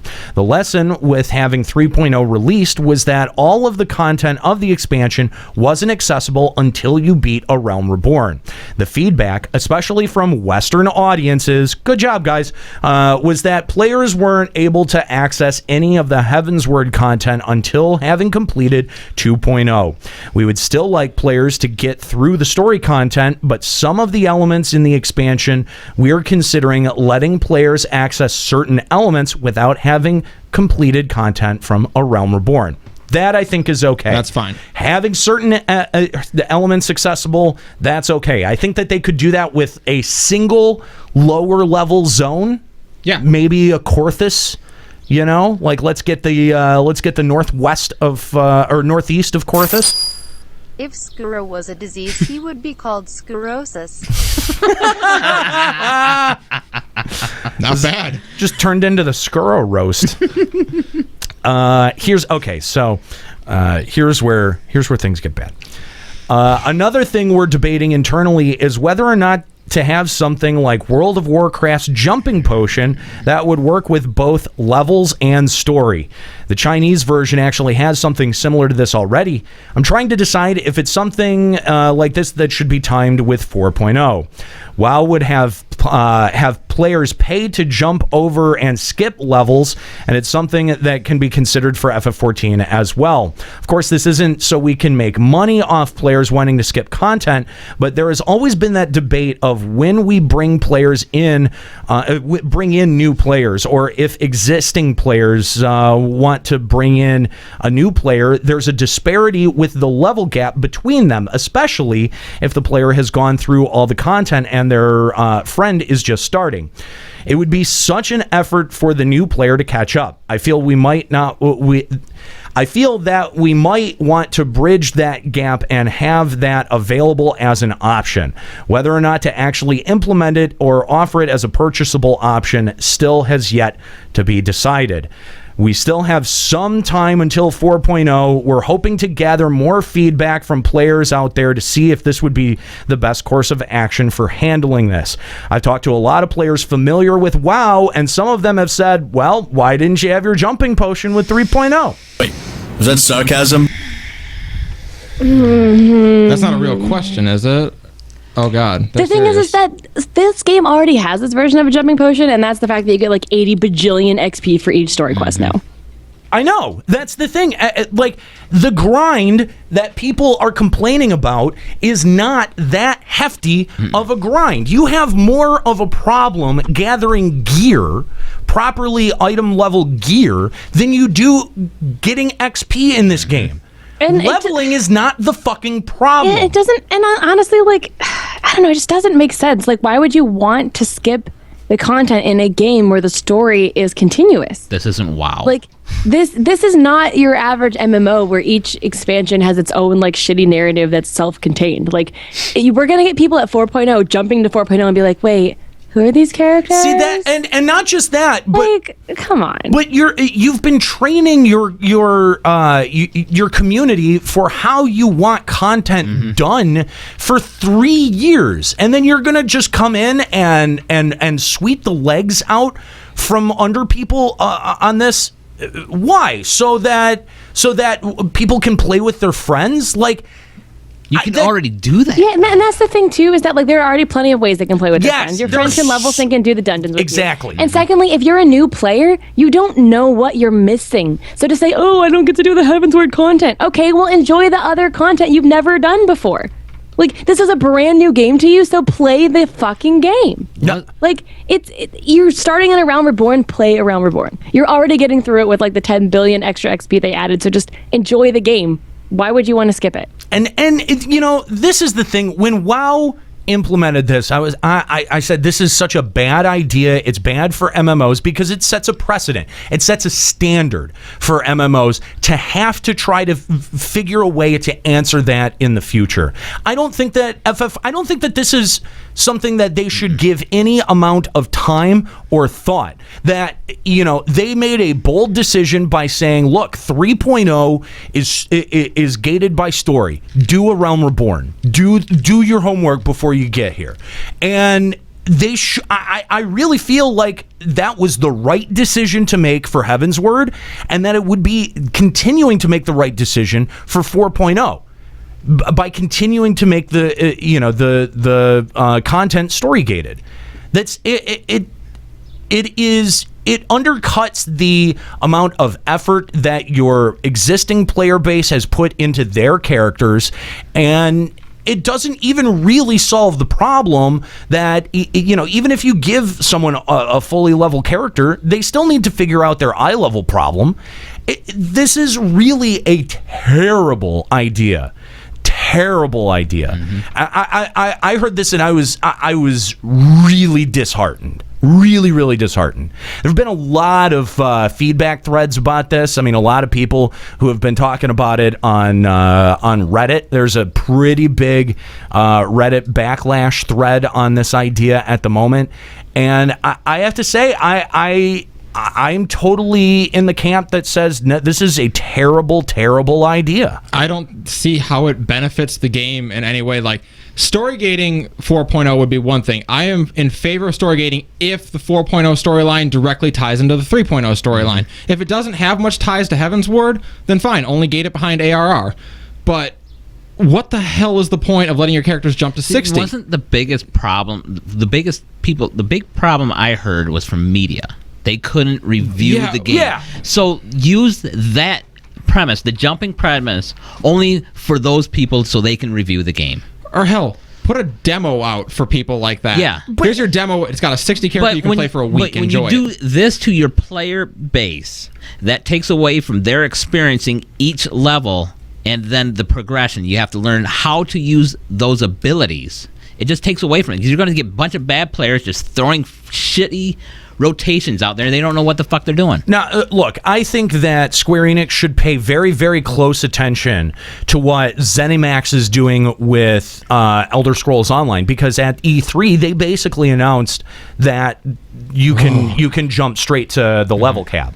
So I'd like to see what kind of hardcore community they're going to be able to retain by taking that approach. I don't think that you're going to get a lot of people sticking around, because it's like, why bother? Yeah. Well, I sort of feel like that sometimes. Like, if I quit tomorrow, it really, and I just rejoined at 4.0, I wouldn't have that much work to do. Right. Like there wouldn't be that much work to do. Right. And so character progression, or at least meaningful character progression, really doesn't, it's not there. Like, I just don't feel like I'm as attached to that character as I am with even characters from single player RPGs that I've played. Mm-hmm.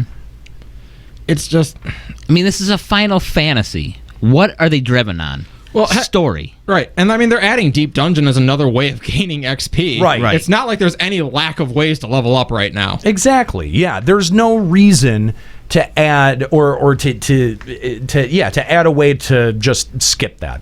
All right, let's go to our phone lines now. We've got Ryoku hanging on the line. What's up, Ryoku? How's it going? Hey, it's been a while. Yeah, thanks for calling Limit Break Radio. Yep.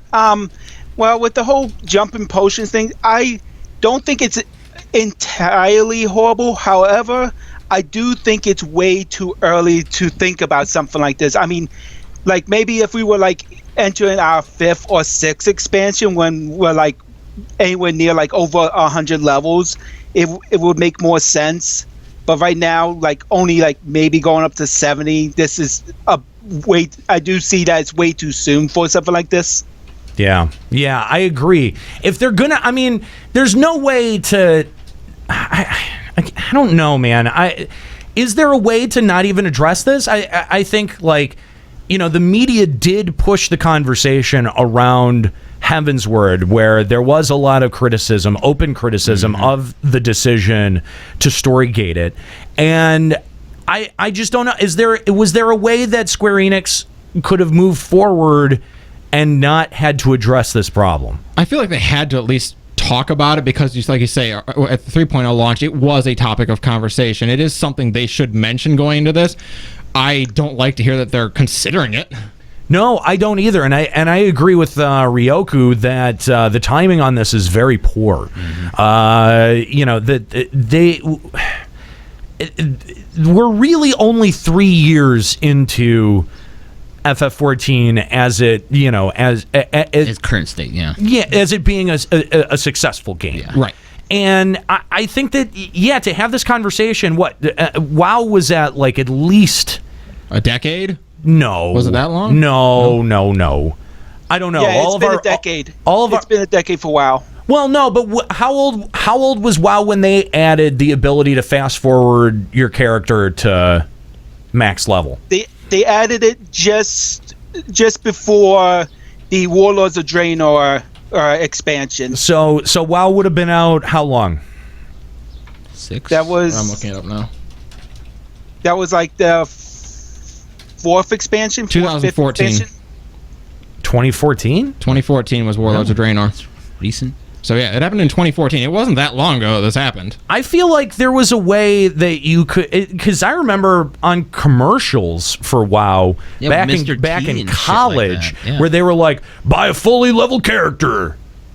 No, that was the recruiter friend campaign things that they had, but that was only like an annual thing they did do once in a while, but they didn't do anything like purchasing a fully level character until Warlords, but by then they were going up to level 95, 100. I don't know. I just, again, it's too early to have the conversation. I think that it's a terrible idea. Again, Elder Scrolls just pulled the trigger on it, and I think that they pulled the trigger on theirs too early as well. So, I mean, Elder Scrolls is in a really different situation, though. But the thing is that Elder Scrolls doesn't have, like, so many crazy expansions and stuff people need to skip through, so I'm not entirely sure why Elder Scrolls is doing that already. It does seem early. Well, according to them, they've got like 8 million people playing. Well, they do have a bunch of people playing. It's just on one server. But in terms of like the story and the things you have to jump through, it doesn't make sense to have a jumping potion at this stage in its life. No, it wouldn't. I think to do the jump in ESO, you should have to kill a mud crab for every level you want. That's the rule. You get one for every level. Plus, also, the one thing that we have that hasn't been thought about is how the potion would work. Because most likely, the way I see it, it will probably only be one job or one class that you can get to max level, but you'll still have to level all the other jobs. There would be so much backlash on that. I mean, yeah, in terms of how it would function, that sounds right. And then they would probably have to limit it per character. You know, like you can only use that potion once. And you can't, like, so, you know, you can't have someone that just buys, you know, like 10 different jumping potions and then just power levels all of their shit. I think, I mean, there would have to be rules that come along with it, so it wouldn't work exactly like a WoW, you know, a WoW potion, dude. But still, it's terrible. Yeah, and I agree. There's going to be a huge backlash. If 14 lets you buy a max level character before 11 does, that's pathetic. Also, I don't. There's no need to buy a max level character in a game where you can get to 50 halfway through the main storyline quest. Yeah. Like, there is really no reason for that. And anyone who does is just a lazy and stupid, and clearly MMOs are not for you anyway. So, like, why are you playing an MMO if you just want to jump to the end? That's not the point of an MMO. Right. When the MMO is the experience. Right. And especially in a game like this with such a great story. Like, anyone who wants to skip the story, like, come on. Cecil makes a good point. How many people are going to use this just to buy max level crafting jobs? But then again, Nika, you're also imposing the way that you choose to enjoy the game. Some people just want to experience the Vaden content or the max level PvP content. Then go play fucking Destiny. Yeah, then go play a one-player game or another kind of online game that has that kind of content. Not even that, but you're gonna buy a max level character. You can't go raid immediately. No, you're gonna that's suck. what You I know was how to saying play your earlier. character. Yeah, You have no idea what your rotation's supposed to be like. I would be like okay with like if you already have one character, like your main character has already experienced the story, it's already max level, to like get a jumping potion for an alt or something. But like you have to have already had a character already, and you can only jump like one character to level 50. You I'd be can't okay jump like with that. all of your crafting classes to 50. It's not an XP leveling potion, it's a story skip potion. So that way you can't just buy endgame crafting jobs. Right. All you can do is that once you have one character that's already through the story, you can buy one for an alt to skip the story and then play with where your other character already is. I think that would be I don't blame him for that. The second time through the storyline is boring. I almost can't believe that this is a conversation that is happening, because it should just be I honestly, if I were Square Enix, I would just be like, no, play the game. I actually we've made it easier. We've eased these requirements so many times that we've given you a way to experience this without having to put undue burden on the player. I don't know who's complaining about this either. Like I spent a good amount of time in the novice chat, and I can tell you with how many novices are telling me how much they're really enjoying the story and like asking these questions like, oh, when do I get my first mount and all that stuff, and they're like really excited when they finally get to 20 and can join a grand company and get their first mount. Like, why would you want to skip all that shit? Yeah, like, come on. It's and it's a good experience to have as a player, and really it doesn't take that long. What takes much longer, like I was saying, is to pump your eye level up once you get to level cap to be able to queue for the dungeons that you need. Right. That's way more challenging. I fully expected to have this conversation on episode 268 of Limit Break Radio. Why the hell are we having this now? How is this happening so soon? I think with a new expansion coming out, they don't want to get a lot of backlash, like we said, from the media. Yeah. That's the only thing I can think of. I agree. Because everybody that plays the game now, the Sprouts, love it. So do you think this might be a bit of a smokescreen then, that they're like acknowledging it? Yeah. I don't know. I mean, if they cave, though, I really feel like they're just caving to media, and that would I like be... what Blouse who said, a jumping potion is a 1-year veteran reward. Then you can use it on your ults. Oh, I like that. That would... okay. But it would just be a matter of time before that item, if they gave us that item in the game, that it would be available through the cash shop. Yeah. Because at that point, we're like, oh, well, I can see the virtue of it, blah, blah, blah, because we've all had it. But you can't buy it unless you already have a max level character that's already been through the story. Then what's the point? For an alt. I mean, sure, that's fine, but like they're talking about ways to bring in new players. Right.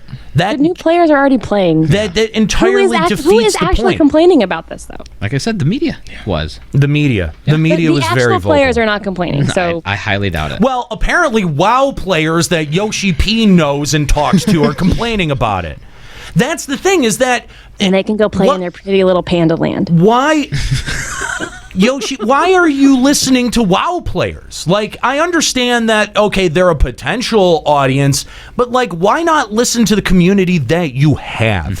And make the game better to steal those players. Exactly. Because that's the thing, you don't want another thing that's WoW going to clone. get people... Yeah, that's what's going to get people to jump ship, is if they hear that, it's a better time over here. And, I mean... Just the idea of a fast forward button, I don't know. It offends me. It offends me. It offended me back in WoW, and it offends me still. Because as an MMO player, I want to feel attached to my character. Like that's the reason that I play an MMO. And going, oh well, if we just cater to that style, I mean, that's what an MMO is, though. Especially an MMO like Final Fantasy, which is known for its story. Like, there's just no reason. You would be so confused. Yeah, I agree. It's just jumping all the way to 4.0. Can you imagine, like, whatever the story ends up on after this? Be like, we're rushing into Alamigo, and there's like this big hunt going on, and the new player's gonna be like, I'm confused. I don't like this game. It doesn't make sense. And then I'm like, well, maybe you shouldn't have skipped the entire fucking game. Yeah. Thanks for the call, Ryoku. We appreciate it. If you want to call Limit Break Radio on Skype, send a Skype message, or 810-515-8715, limitbreakradio.com/Discord. Going to go back to the phone lines and talk to Zero, Ash, and Zari. What's up, Zero? Hey, guys. I haven't talked to you in a little while. How's it going? Thanks for calling Limit Break Radio. Well, about this jumping potion, I do not want to see it at all. We already had the Steps of Faith originally from 2.55 get nerfed to hell because it was too hard. And now we're going to up-jump a bunch of new players to the game where people are having just a little bit of difficulty with any of the current content right now. This is going to bring a huge influx of new players with no idea of rotation. Yeah, of the bads. Yeah, of just and just like pants shittingly bad too. If they do this, could they please add like another option to vote somebody out as bad player? Do you know where there should be a jumping potion on a test server, on a beta server? Okay, that's the only place there should be a jumping potion. Yeah, no, I would be just fine with that. And then you know what? Media people can go play on the test server. There you That's go. a good idea. That's actually, I don't disagree with that at all, Eskalia. Actually, if we're gonna add an icon for being in character and role playing, like I totally agree with Poppa Woody's idea of like vote kick for just being a bad, and if you get 20 of those, you get branded with a red mark. Oh, I like that, like a big red X. Yes, the scarlet letter. You get marked with a scarlet letter, like this is an objectively bad player. I'm gonna get one immediately. They're just gonna start me off with one. I think that, I mean, hey, if we're just going to add icons to things, why the hell not? But yeah, Zero, I agree with you. I think that this is a really, really bad idea. Well, the other thing to think about as well is let's take a look at the new stack mechanic icon. How many people are fucking that up with Weeping City and Nidhogg Normal? It's true. It's true. Yeah. Oh God! I got a mark. Got to run away. What's that icon mean? What's that on the floor? Yeah, no, I think it means jump in. Oh God, we had a guy in Weeping City this morning. As soon as he got the red mark, he booked it off to the edge. No, I was like, no. I'm like, where you go, dude? Just die. And leave that person dead. I took like 6 steps to chase him before I was like, what the hell am I doing? I'm not wasting my DPS on this loser. I will not raise people like that. Good. That's you're the hero we deserve. You know what? Thank you. And here's the thing. At some point, and this is I can't wait for Square Enix to do this. They're going to reverse that graphic and have the arrows point outwards. You know what I mean? And it's just going to fuck everyone up. Curveball. Get away. Yeah. And well, Square Enix is actually really good about that, about setting player expectation and then subverting that later on to be able to, to in essence, try to kill the player. Right. And I think that's generally smart, game design, so you don't end up with, as Yoshi P said, an audience that is too complacent. And we've seen that. I think we've seen a very complacent audience with Void Ark. I think we've seen a very complacent audience with the first round of Alex fights, with Gordius, and I'm glad that they are at least conscious of it, right? Like at least they're conscious of it, and hopefully they're going to continue to correct that in the future, because like last week we talked about. Yoshi P said that they are trying to take equal influence from second generation MMOs and first generation MMOs, and that this latest round of content is more influenced by what we used to see with first generation MMOs. And I think that is a great development philosophy when saying, okay, we've built up a really good game here, now what do we do with it?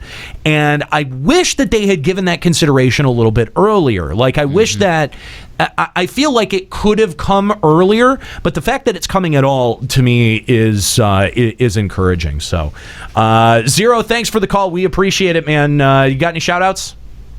Just a shout out to the server Midgar Somer and my FC for Nomad and Boogles. God damn it, I'm drunk. That's what's up. Thanks for the drunk call. If you'd like to drunk dial Limit Break Radio on Skype, 810-515-8715. We're like everyone's ex-podcast. As soon as they get drunk, they call in. Right? Yeah. Not wrong. LimitBreakRadio.com/Discord. If you want to call in on Discord, we'd like to hear from you. What do you think about the idea of a jumping potion? Is this something that you'd like to see in Final Fantasy XIV? Is it something that is needed? Have you ever had a friend that you've brought to the game that didn't stick around because you weren't doing enough with them, or whatever? We'd like to hear from you. Limit Break Radio on Skype, 810-515-8715. By the way, for those of you who have never called in before, there is a process to this. Please send me a message first. Don't just call. Yes. Send me a message and I will get you in the queue. The phones are ringing off the hook right now. Okay. I would actually like to hear from somebody that is on the side of it. Legitimate. Good luck. I would too. Can we get some media personnel on here? Right? That's the thing is, I don't think anybody who plays this game actually wants this. Hey, IGN, do you have someone who wants to call in? No, they don't. I guarantee you that they don't. But yeah, if you do, if you disagree, we would like to hear from you. Let's go again back to our phone lines and talk to Zaris of Genova. One sec. Not there yet. That's too bad. You didn't answer. So yeah, we are taking calls again on Skype and on Discord. Limit Break Radio, 810-515-8715, limitbreakradio.com/Discord. Zaris, are you there? Yep. Hey, what's up, Zaris? Zaris of Genova joining us now here on Limit Break Radio. Thanks for calling in. What's going on? Well, there's actually a couple of things. Like, one of the big things with this game is, just like the last caller said, was the skill level in this game isn't as great at the end game as most other games you can find. So, especially boosting people to the end would just... Yeah, people are already complaining about nerfs and stuff like that, so to boost them to the end, and they have no idea how to play their jobs, and I feel like this game, a lot of their jobs it takes a little bit more skill, a little more skill to actually play, so you boost new people to these, to the end, and they have no idea what they're doing, and this game, it's not just the story that you're experiencing as you level up. A lot of this stuff is actually introducing you to a lot of new systems and stuff throughout the game, which to me is why I never leveled an alt, because I don't want to go through all that crap again. Sure. But I mean, it's not to the level of like where it was in FF11, where it was like a second character was a massive undertaking. You had permanent what do you call them, benchmarks to be able to meet to unlock certain things. I'm thinking of Kazam keys, sub jobs. Yeah, I feel like if 11 never put in a system where you can just have access to sea and sky without doing story, why would we need that in this game? That's what I was saying earlier. Like, how would that possibly show up in this game before 11? Right. Yeah. Like 11 was always just like, nope, fuck you. Got to do the story, and then you can have sky and sea. Even today, where the game is on its last legs, if you start a new character, do it all. You have to go do everything. You can maybe skip airship because no one uses the airship anymore, but that's it. Yeah. It is strange to have them sort of kowtow to their audience like this. It's and not even their audience. No, it's their like media. It's an external an external factor. Well, and I could see it if it was like we were going into patch 6.0 and they want to consider it, like new people coming in. But my fiance just started maybe a month ago. And I've seen some people in chat say that like nobody's doing the low-level stuff. She hasn't had an issue getting into any of the low-level story dungeons. Nope. So that's definitely not an issue. I agree on one front. There will come a time where there will be like 5 expansions to this game, and it'll be a metric ton of stuff you would have to do to catch up. Sure. And I'm fine with maybe readdressing it at that point, but not now. Yeah, we're not there. Like World of Warcraft, it's Warlords of Draenor was their 4th or 5th expansion or whatever. And at that point, leveling wasn't hard anyway. But to boost somebody to 90 so you can go through the new expansion with your friends, like that was kind of understandable. I mean, I still didn't like the idea of it, but after 5 or 6 years, I mean, I think that's a different conversation. And there's a difference too. Catch me if I'm wrong on this, but didn't the Cataclysm already happen, and most of the old content was not available anymore anyway? Well, the Cataclysm stuff happened, but like after Cataclysm, they redid all the zones. Like the zones weren't the same that people who played before Cataclysm. So if you went through it, like I wanted to level through it specifically to see the differences. Right. But this game isn't even at that point. We're going into the second expansion. Mm-hmm. Yeah. I know realistically the game has been around for a little bit because of 1.0, but this game's leveling system isn't hard, and so there really isn't a need for it. The life of the game we haven't been that long into the game to even people need to consider it. Like these reviewers don't need to just get boosted. If Yoshi wants to put a class for them to specifically level through the expansion so they can review it, fine, don't ruin it for the rest of the players who, like you guys said, new players aren't even complaining about having to level through this stuff and they're enjoying the story. Yeah. Or like my fiance, she doesn't really pay attention to the story for whatever reason, but she still enjoys the leveling experience. And they have you can scale your character down to do dungeons with your friends, or you can scale them down to do fates. Your friends don't need to be boosted to join us. Exactly. They have no idea how to run their classes because we can go down to their level. There are that's such a weak justification for why they would put something like that in here. Is there are some people who can't play together. What in what instance? Like, you have made so many ways that people can play together that by justifying the decision to allow people to skip all of that content, it really falls flat. Right. And well, by the way, like, it's not like you're not doing things like Deep Dungeon where high levels and low levels can play together. Exactly. You're introducing, that's a much better way of letting high levels and low levels play together. I agree. And the way XP is dished out in this expansion, it'll probably be even more for that older content for players to catch up. It'd be so much faster. Right. Absolutely. They'll keep easing it. And I think that, even like an XP bonus potion where you apply it and you get double XP. The rings that they used to have in 11, the XP bonus rings. That was Empress Band. Yes, those were great ways and creative ways of trying to solve the leveling grind solution. And I think that they've not explored anything like that. The only XP boosts that you get are just very nominal boosts from food. There's also the manuals from the novice thing. Let me take the ring of the novice. Let me take you back to FF11. Do you remember when they introduced the MOG tablets? Yeah. And if you happen to find one, you could get that Ultra XP ring. Yeah. That thing was gold. That thing was amazing. Gold. I knew people who would have given their left arm for that ring. Yeah. For its 10 uses, but basically like 10 levels. It really is. I think that they could come up with a way more creative way to do this than just eat a potion and skip all the levels. Leveling is not hard in this game. It's like not. people were literally saying, if you go through the story, just the story quest alone will get you to 50 before you finish. So why do we even need such a thing? I had to switch over to another job so I could keep getting XP. Right. Yeah. Well, and like other people have said, like, to kind of defend it, like if you had to hit 60 first before you even had the option to acquire it, so you could use it for an alt to boost on a different server or something, or if you had to be a subscriber for a year and you get that as a veteran reward, like if they want to give it out as a reward for people who've actually put the time into the game, that's one thing, and that isn't that bad. But for someone who's a new player to just come out, boost their character, and then we get more people who can't even run a 24-man raid when that's not horribly difficult. Like it'll be more detrimental, I think, to the player base than good at this point. A few years down the road, maybe not, but that's a different story, and we'll get there when we get there. It's not hard. Totally to agree with you, Zaris. Yeah. Like I was level 53 coming out of A Realm Reborn. Right. Like. Yeah. Going into Discard, I was already 53. Yeah. Zaris, thank you very much for your call to Limit Break Radio. We've got a couple more people hanging on the line here that want to sound off about the jumping potion. We'll get to you guys, don't worry. If you want to call Limit Break Radio on Skype, 810-515-8715, limitbreakradio.com/Discord. If you'd like to call in on Discord, taking all of your calls around jumping potions, as well as any of the other items that were talked about at the E3 this year. Do we have our next caller on? All right, let's go to the phone lines. We're going to talk to Selwyn Strike of Gungnir.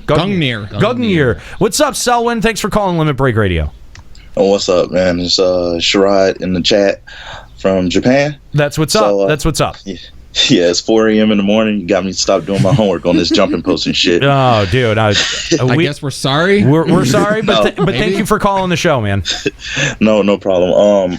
It just a thought came to me. Do you think that with the popularity of Feast and PvP doing a lot better now, and I think maybe Yoshi P or Square, I'm not sure who said it, with the interest of going and getting FF14 in the esports one day eventually when the PvP picks up, do you think that maybe the jumping potions might be to get pro esports players quicker to the end game so they can just get involved in the PvP and skip the story? Okay, all right. So let's unpack that a little bit. First of all, Square Enix saying that they have an intention for maybe maybe the Feast becoming an esport is one thing versus it actually happening.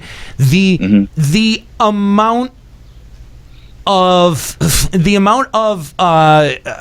factors that are played against you for having your game be a successful esport is astronomical. I mean, frankly, I don't think our PvP is in depth enough to become a real esport. No way. Neither do I. In fact, not at all. I was thinking on if they improved it more, what the popularity of the Feast was, and if they continue to improve on it. Maybe I was thinking that maybe that's where they're trying to go. Me personally, I don't play PvP. I'm glad that it's growing as it is, but I don't see the point in doing this jumping potion thing unless that's something that they're working towards. Unless that's already in place, I feel like. Yeah, I don't know. See, the thing is I mean, like, if we're talking about, like, you know, and we don't even really know what this statement was intended to really mean. It could be that, well, we wanted like an esports style thing, or we want this to catch on in our community, like esports is, or like we want the matches to be short or something like that. You know, like there's a multitude of ways that could be taken, and I don't think that Square Enix is so naive as to say, well, we're going to try to get what is the ESL on this or whatever. Like, I don't think I think we're far from that. Yeah, there's no way. There's no. There are so many factors working against you. Yeah, and if that was the reason for their jumping potion, I feel like that would be they should not put in the jumping potion until Feast has, or until like PvP has officially been like, okay, it's an esport now. Now we're putting in the jumping potion. Like, talking about it now is stupid. To my knowledge, no MMO has ever meaningfully contributed to esports. Yeah, and I don't think it's going to start with 14. I don't think it will either. Somehow I doubt it. And that's how I feel as well, which is why I'm like, why are we getting why are you talking about jumping potion so early? For no reason, just like it would be early for them to talk about PvP. It's something stupid to me. Right. I don't understand. I agree, Selwyn. It doesn't make a whole lot of sense to me. It is a bit frustrating, and I don't think it's a good idea. I think that the backlash that the community has shown since this idea has made its way to the public stage is appropriate. I don't think that this would be good for our long-term community. No, I want, in terms of people, who do you want playing your game? Who do you want playing your game? Do you want the people who have invested the 3 years and have given you $12.99 every month for 3 years? Or do you want to try to bring in people who, they're one second they're playing Halo and the next they're like, oh, I wonder what else I could play. FF14, I'll give that a shot. They'll pay. Exactly. They'll pay. They won't even pay for the first month. They'll play for the 30 days and give it up. And I'm not saying that, like, if they meet the leveling process, or if they if they skip the leveling process, they're still only going to play for 30 fucking days and move on to the next goddamn thing. Right. You need to be supporting the people who are plugging money into your product month over month. And if they don't, or if they do something to really alienate that side of their audience, it's going to hurt them on a financial level, and it's going to be bad for us as a community. I just see it's just making this game more like WoW is just ridiculous. One of the main reasons I don't play WoW is because of the buying level things. Exactly. So I don't understand why they would bring this to Final Fantasy XIV. It's a fucking Final Fantasy game. I agree. At the risk of once again giving SE too much credit, is this maybe their way of saying, like, hey, let's put this out there, watch the fan backlash, and then we have something to say, like to the media who has a complaint, like, hey, you guys are doing this again. Like, well, our fans thought that was stupid, and they didn't want it. They very vocally said they don't want it. That could be. You know what? That could be. I actually never really considered that they're floating this out there as a way to win 4.0. Yeah, when 4.0 comes out, to be able to defend the decision to storygate it. I mean, the question was, do you still have that intention? The answer was yes, but we're taking feedback on it. Right. If they go, okay, we've changed our mind on this, we're gonna keep in standing with the decision that we made with 3.0 because that's what our player base wants. I think that, first of all, you know what, media, get fucked. Go cry in a corner. I don't give a shit. If you're not willing to put in the time to review an MMO properly, then don't review an MMO. Don't have your site review MMOs. If that's too much of a time sink, then you know what? I don't know what to tell you. Yeah. You're a site that reviews goddamn video games. Sit down and play the fucking video game. And it's an expansion to an MMO. Like, who really cares about your review to an expansion anyway? That's true too. Yeah. Well, Square Enix does, because they want as much press as possible around their expansion, and they want as much positive press. I mean, let's not forget that. For as much as we're saying that this is a bad idea, it is being driven by understandable market decisions. Sure. There is a significant portion of players, video gamers, who say, well, we don't want to have to put up with leveling that shit. I would say that they're bad video gamers and they don't understand the point of playing video games, and they're probably millennials that are they just have no concept of putting work into anything or getting joy out of any kind of work. But you know what? That's fine. That's besides the point. I really do. I think you are maybe giving Square Enix a little bit too much credit, but I really do hope that maybe that is the point to talking about this. Yeah, hopefully. Anyway, go on. No, go ahead. I was just gonna say thanks for taking my call. I can hold you guys up. Okay, and we were gonna let you go. So there you go. That worked out. It's very. Yep. Selwyn, thanks for the call. If you'd like to call Limit Break Radio on Skype, 810-515-8715, limitbreakradio.com/Discord. Got a lot of people sounding off on the jumping potion. We'd like to hear from you. Jumping potions are dumb when you can invite friends and give them an item that gives them 20% EXP increase until level 20. It's true. It's true. Am I the only one who, when I heard jumping potion, was like, wait, we can already jump? No, I was like, why would we need to jumping? I got here today and was just talking to Aniero as I was setting stuff down, and he's like, oh yeah, we're going to do a big thing about the jumping thing. I'm like, did they break jumping in 14? What? Oh, the potion. Okay, yeah. So, all right, let's go back to our phone lines here in just a second. Limit Break Radio on Skype, 810-515-8715, limitbreakradio.com/Discord. If you'd like to sound off on anything that we've been talking about, of course, information about Deep Dungeon revealed at E3, as well as some other quality of life changes. Maybe you'd like to talk about the FanFest pre-sale that's going on this Tuesday, June 21st, starting at noon Pacific. Love to take your calls. Limit Break Radio on Skype, 810-515-8715, and limitbreakradio.com/Discord. He missed the call. Oh, what? He's not there. Okay. Well, we were going to talk to Skuro, but Skuro's being a fucking idiot, and Skuro missed his chance. Yeah. Normally, we wouldn't even bother talking to him on the show, but we were taking a bunch of calls, and forget it. We've got one person left who has been trying to call by phone, so we got to try and wait for them to call. They call, let it ring 3 times, and then hang up. Well, yeah, because it goes to voicemail at some point. My guess is it's Rob from New York. It may be. It could be. It could be, yeah. So, again... Here to talk about jumping potions. Again, make Eskalia do some work. Limit Break Radio on Skype, 810-515-8715, limitbreakradio.com/Discord. If you've been trying to call in over the phone, lines are open. But the 100 quests that have to be completed to get through is brutal. We'd love to see that replaced with a cutscene. Man, I don't know. The 100 quests... they've already eased a lot of those quests. Yeah, I'd be okay with them dumbing down some of the ones that are like, hey, let's go make a feast in the middle of, trying to save the world, but instead we're going to throw a feast for the guy that lives in Costa del Sol. Sure, yes. Let's throw a feast for him. I'd be okay cutting out some of that bullshit. Yeah, that you're not wrong there. You're not wrong there.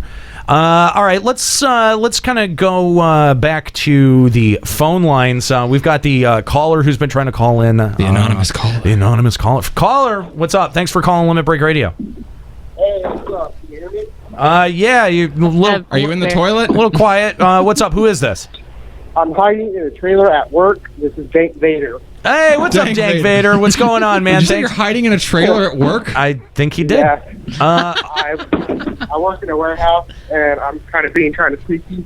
So I was listening to this on my way to work.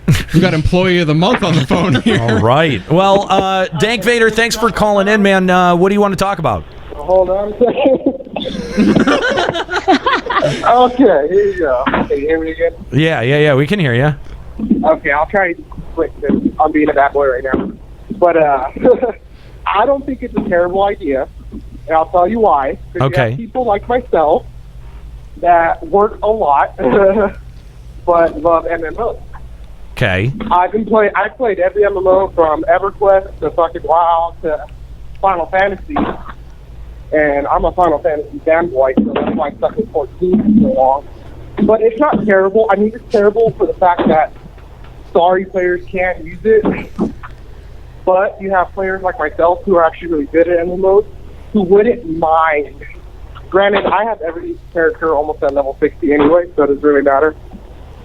But I think why would you want other players to be able to, like, why would you want to play with players who haven't had to plug in the same amount of time and experience to get where you are? Because a lot of people that play MMOs just kind of fuck all about the story. You know what I'm saying? Like, I disagree, especially with Final Fantasy MMOs.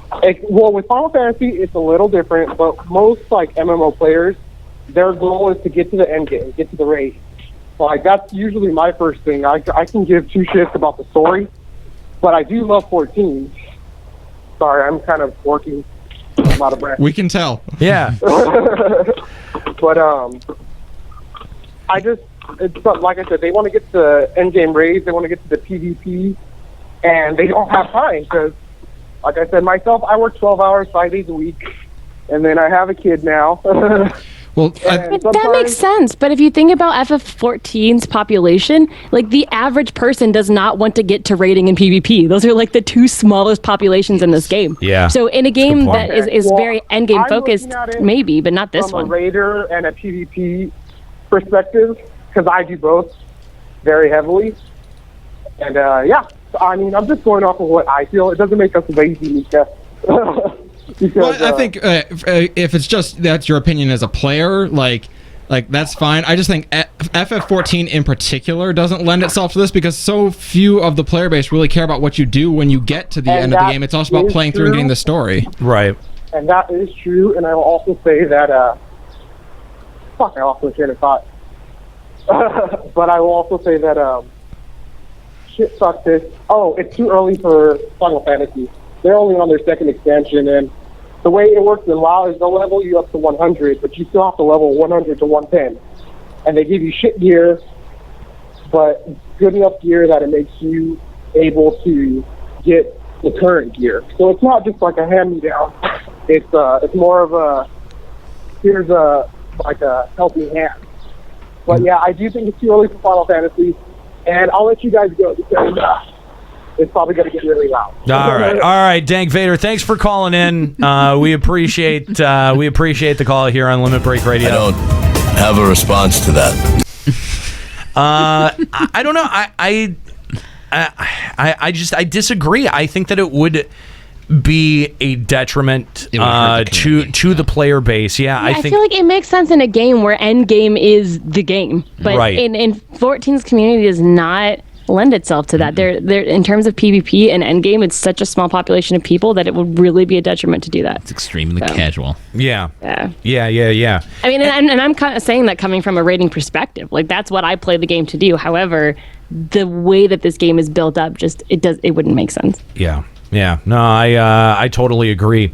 Let's just kind of go back to the interview here for just a second before we go back to the phone lines. Again, if you'd like to call Limit Break Radio on Skype, 810-515-8715, limitbreakradio.com/Discord.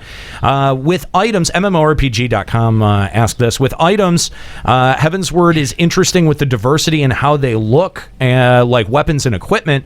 We're still seeing items, however, that only have marginal upgrades. Have you given any thought or concerns to diversifying items from a gameplay standpoint, like changing your abilities, how your abilities work, or anything like that? This is something that we've actually given a lot of discussion to here on this program. And Yoshida responds, in terms of having specific abilities assigned to a weapon or a significant stat on a weapon, the chances that are that players are going to look at that and see the strongest weapon and all flock to it. So when the development side is looking at game balance, we'd have to anticipate a party of 8 with everybody having that particular weapon and set the balance to match that. By doing so, we run the risk of limiting the options you have for items, and the difficulty would have to be balanced to cater to that particular weapon, and that's a very big risk and not something we feel is a good thing. Other MMOs have done this and haven't been successful with it. If there were specific items that had that boost or an added ability, we would want a situation where that item needed to be hard to obtain by farming or making the drop rate extremely low, and that's not really productive either. In this game, we have people of all skill levels. Different players have the freedom to choose which content they want to play, and so the development team wants to make it so that no matter how each player plays the game, they can still end up at the same strength and be on an equal playing field. That's what we keep in mind when we decide the strength of an item. Adding anything special like stats or abilities on weapons is quite dangerous, and so we want to avoid that kind of situation. I think that this is a disappointing response from Square Enix. I feel like they could do it where they could like trade it off. Like you get a bonus to an ability, but you lose a couple of points of strength or something, or like just like something kind of trade off. No. Or like instead of having a fourth like secondary stat, give it an ability boost instead, and that way someone who has the secondary stat instead, it's more equal rather than like super overpowered. Right. It's gotta be, like there is a benefit that equal, like there's gotta be balance to it, right? Like they're right where if you have one item that's totally OP, you'll have everyone flocking to that item and trying to get it. And so if that's the case, you have to make the the requirements for getting that weapon so outrageous so as not to flood every party with that weapon, and so you have to tune the fight to that weapon. I understand. I understand that logic to a degree, but at the same time, though, I feel like if you were able to put in something that is attractive, that you can put in something or 2 or 3 things that are equally attractive on the other side and balance it so that not everyone is flocking to one thing automatically. Exactly. Or like if they just decided to make it their theory from here on out that every weapon's going to augment an ability, who cares then? Because literally everything will, and people will then just choose whichever abilities they like better. Right. And so that way, like literally just make it complete vertical or like horizontal progression. Whereas that way, like, oh, I really like this ability, or I can choose this weapon. It's just literally exactly the same, but augments this ability instead. Right. And so that way people can just choose, and they're all equal, and nobody's going to be flocking, and it doesn't even have to be super hard because every weapon's going to do it. And just change your balance from there on out and just make people choose rather than like just having one OP breaking the game weapon. I still think that that additional steps to the relic should be available right from the get-go of a patch, and that the grind requirement should be astronomical. Oh, really? You haven't changed your mind on that one yet, eh? I really haven't. I I actually do think that would be a way to get people to stay playing. You would actually have meaningful, meaningful glory gear. Yeah. People's performance would be radically impacted by that kind of thing. And yeah, would it change the balance of certain fights when you have some people who have overpowered weapons join? Absolutely. But you know what? Sometimes that's really fucking fun. Like, it's really fun to go in there and paste something with someone who is amazing and go, oh my God, that was so cool. I will never forget the feeling of when everyone was getting their relics the very first time. Yeah. And you were going in and you had to do Ifrit, Garuda, and Titan. And if you got someone who randomly joined up that already had their relic, you were like, holy shit, this guy has their relic. There's no way we can lose because we're going to meet that DPS check, motherfucker. And everyone was so excited when someone joined that had the relic already. And it was a really cool feeling. 11 did that to me when they did the final level cap break.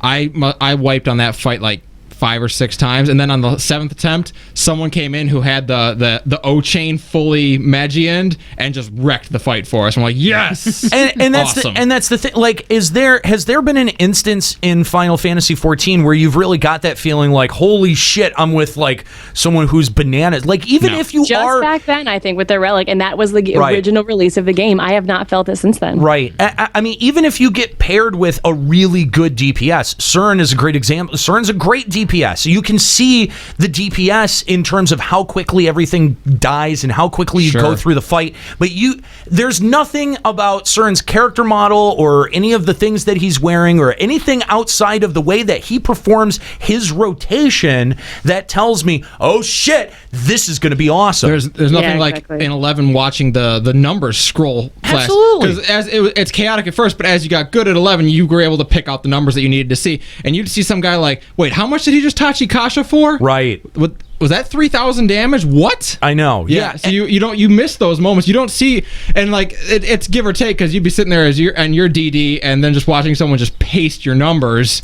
And you're like, that suck. But even in 11 now, you see people who've mastered their jobs with the 3 stars above their head. And like, who was it? That paladin that helped us the other day, and he had like everything maxed out on his character. Yep. I just like sat there and drooled just staring at him.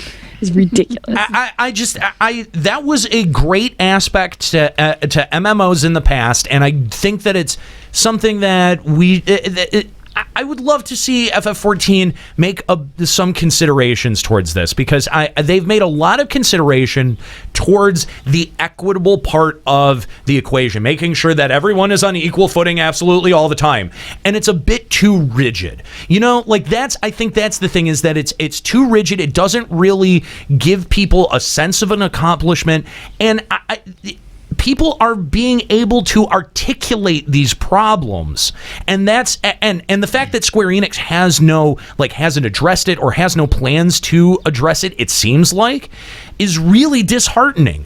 It seems like they're digging their heels in on like, oh no, this is going to be the way that we do item progression, and I think that They've said that other MMOs have tried it and haven't been successful. Okay, well, let's vary the system a little bit.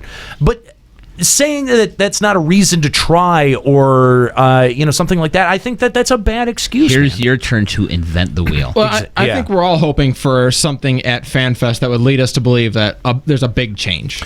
We'll see. They are looking at older MMOs, though. Right. I mean, that is a little ray of sunshine. There has never been a line from Square Enix that I have so tightly clung to with hope. I know. There is one way for them to change this. Is if we all start getting in a big community and start writing on the forums. If we have so many people behind this thought, I think it would. While you're at it, tell them you want Limit Break Radio at FanFest. Yeah, right. But the thing is, I don't know. I don't know. I don't. Maybe they would listen to it, but I doubt it. I think that Square Enix is, they do listen to their fan community.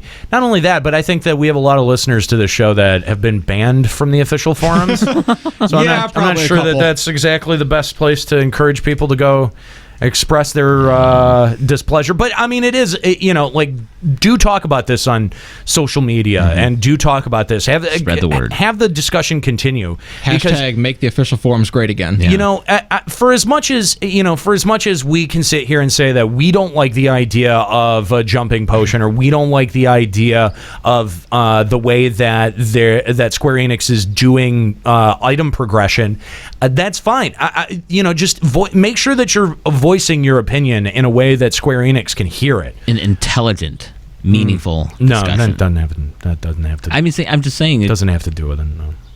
No. You can post butts. Well, but you're going to get banned if you do. Anyway, let's go back to our phone lines. We've got Melcuria from Sergeant Tannis on the line. What's going on, Melcuria? Okay, I wasn't going to call in because you guys weren't doing a story, but that last call triggered the shit out of me. So fuck it. Okay. Hi guys. Hi. Are you mad because he was calling from a trailer?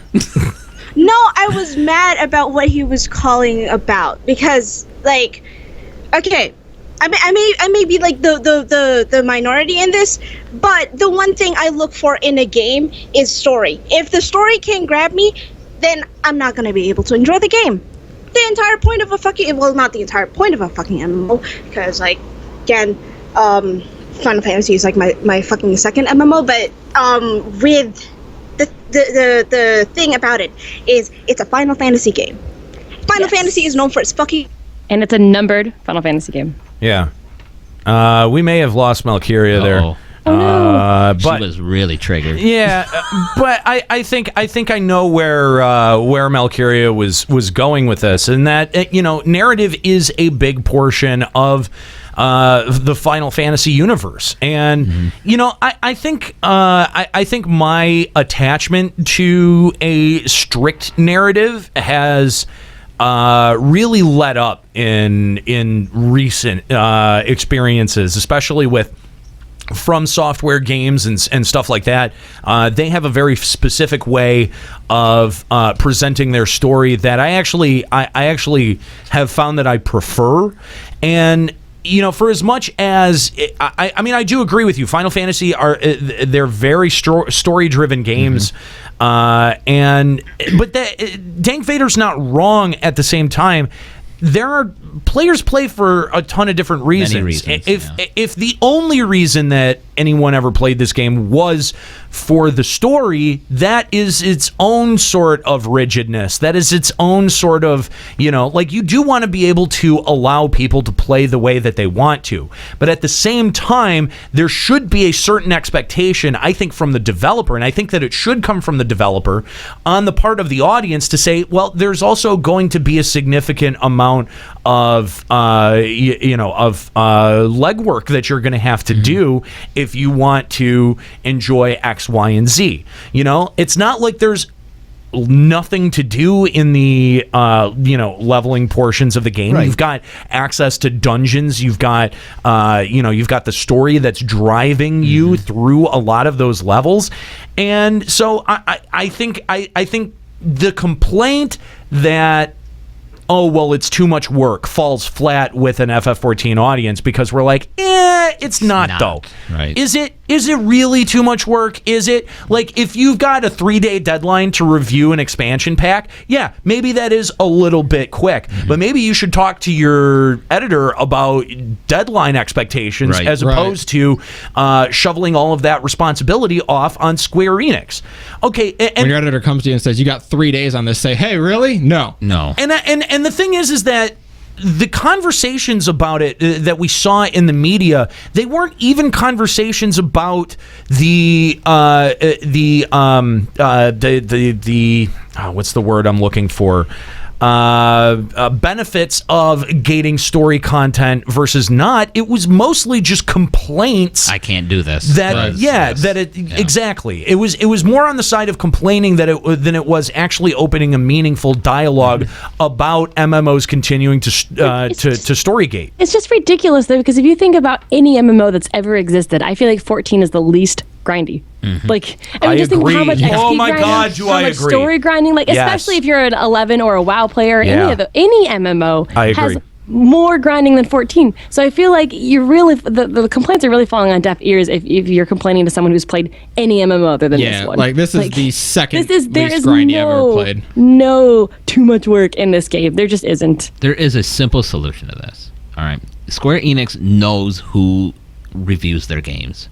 Send them this item or this certain code that lets them do this, that level jump. Solution solved. I'm just saying. I mean, test server. You can I level feel jump like on a they could test server. easily That's it. That's all you provide need. a login information to critics and be like, here, log in with this character. It's already at the expansion. Have fun. There's no reason why they can't do that. I really feel like Square Enix would have their priorities very backwards if they were to adjust their content to be able to cater towards game reviewers as opposed to the community that they've built over 3 years. Yeah. All right, let's move on from this discussion. Deep Dungeon, Gamerscape asking in this interview, Deep Dungeon sounds like great content for casual players. We were wondering though if there will be content for more hardcore players. Can I read the answer? Yeah, go ahead. I'm so excited about this last sentence. Yoshida says, actually, Deep Dungeon will have a hardcore element. With the initial implementation in 3.35, there will be 50 floors, which we know. And in the future, maybe 3.4 or 3.5, Palace of the Dead will have up to 200 floors in a future update, and that's definitely geared towards hardcore players. Now, this sentence is what gets me. He says, I believe most players won't be able to get to that last 200th floor. That's very cool. That's so interesting. Challenge accepted. Yeah, the gauntlet has been thrown down by SE. What I was Good hoping luck. to hear. Yeah, no, that's really cool. I think that is very encouraging from Square Enix, and it's not that Square Enix doesn't know how to make challenging content. They know clearly. We've seen in Savage, and we've seen how Binding Coil challenged the community that they can come up with very challenging concepts for mechanics in MMOs, and that they're very good at implementing them. What I haven't, there has been that gulf between though the very, very daily, easy, what everyone would, I guess, call casual, and then the rating, the rating tuned fights. And now, I mean, I really think that Weeping City falls like right in the middle. It's like finally closing that gap. Yeah, yes, that's a great way to put it, Woody. It's finally closing that gap between Weeping City and Midas. I feel like they really have closed that gap, and that there is starting to be a pretty solid middle core of players for this game, and that's where you're gonna find the highest percentage of players is just in that middle core. Well, and what's great about Deep group. Dungeon is that it's going to just by its nature encourage people to transition from casual to mid-core to hardcore, because you're like, are you going to be like, get to floor 80 and be like, all right, it's hard now, I don't want to do it anymore? I mean, most people, I think, will continue kind of grinding. If they like the system, they'll continue grinding it and getting better as players for it. Yeah, I agree. I can picture someone finishing like floor 160 or something like that, saying like, hey, wait a minute, I just cleared floor 160. I wonder if I'm good enough to do rating. I might be. Well, and the good news is that you can take that weapon that you've been working on and take it into the raid and test it, and it'll be a perfectly acceptable weapon to be taking in with you. Yeah. So yeah, I wonder what the rewards are for getting to 200. I don't know. I'm excited to find out. Good question. Yeah, because story stops at 100. You think this might set precedents for them to mix one big dungeon, like for the story, and then after, like we've been asking for that extra, result or the extra drops or whatever we want for the hardcore gamers. I mean, maybe that's one place to put them to put an output for them, sure. Especially if the challenge is extremely steep, it would be a good place to put exclusive loot or really hard loot to get elsewhere. So Chat saying if you clear floor 200, you get the jump potion. There you go. And then our last couple of questions here, MMORPG saying that Deep Dungeon is interesting and different than what you've done before. I was wondering if there's any particular inspirations you drew from when designing it from a mechanical standpoint. Yoshida responds, the basic concept is to have first-time players and veteran players be able to go into the dungeon together and enjoy the content. It's not about maneuvering through the mechanics and gimmicks of the content, but just enjoy playing and progressing progressing deeper into the dungeon. With that concept in mind, when you start Deep Dungeon, everyone starts at level 1. I really wanted to try to make it roguelike and see how that would fit into FF14. The battle content and the rules for Deep Dungeon are very different from the typical content, so we hope that players try it out. MMORPG responds, were there any specific roguelikes that you were looking at when you designed Deep Dungeon? And Yoshida responded, in Japan, there was Chocobo Mystery Dungeon. We were hoping to sort of recreate that with Deep Dungeon. I'm so glad they didn't name it Chocobo Mystery Dungeon. Me too. Dude, that would have been the best. Me too. So lame. No, Deep Dungeon is a way better name. Good call. Yeah. So there you go. That's most of the big points from the combined interview from out at E3 of Gamer Escape, PlayStationUniverse, and MMORPG.com. Again, we'll have links to this interview on our website, limitbreakradio.com. We've also included a link in our chat room if you'd like to read more. There were a couple of questions that we didn't include on here. We just took the most interesting ones to discuss here today. So let's read a couple of emails, and I feel like I've been doing a lot of reading, so Eskalia, Sure. You get to take this first one. Hey guys, wanted to let you know the keychain and dog tag arrived today. It led to a bit of an awkward situation I wanted to share with you. Oh, interesting. I mentioned on By the way, if you'd like to pick up a keychain or a dog tag, you can do that over at patreon.com/Limit Break Radio. It's a great way to support Limit Break Radio. Just a pledge of $10 a month gets you a dog tag. $20 gets you a path tag keychain, and we've got more rewards up there like posters and t-shirts. We've also got combined packages where you can get all of those rewards. You can check out all of that information over at patreon.com/Limit Break Radio, and we appreciate the support. Look at you with that plug. It's almost like you work in radio or something. I know, right? I mentioned on Patreon that I had to end my pledge because of a large purchase I made. Well, I had to have it delivered to work because that's where I am always during business hours, and it's been too busy lately to take time off. I didn't want to tell my coworkers that I spent thousands on a custom medieval suit of armor to fulfill a dream I had all my life, so I kept it to myself. That's kind of cool. Yeah. That's kind of badass. That's a legit purchase. Where do you work that people would be like, ugh? Like, that's amazing. Yeah, that's what I say. If I see something come through like that in shipping department, I'm like, no fucking way. That's so cool. I have to see Maybe this it's just on. that we're kind of geeks and nerds, but like I Maybe. feel like anyone would be like, dude, that's badass. Yeah, right? It's medieval armor. Yeah.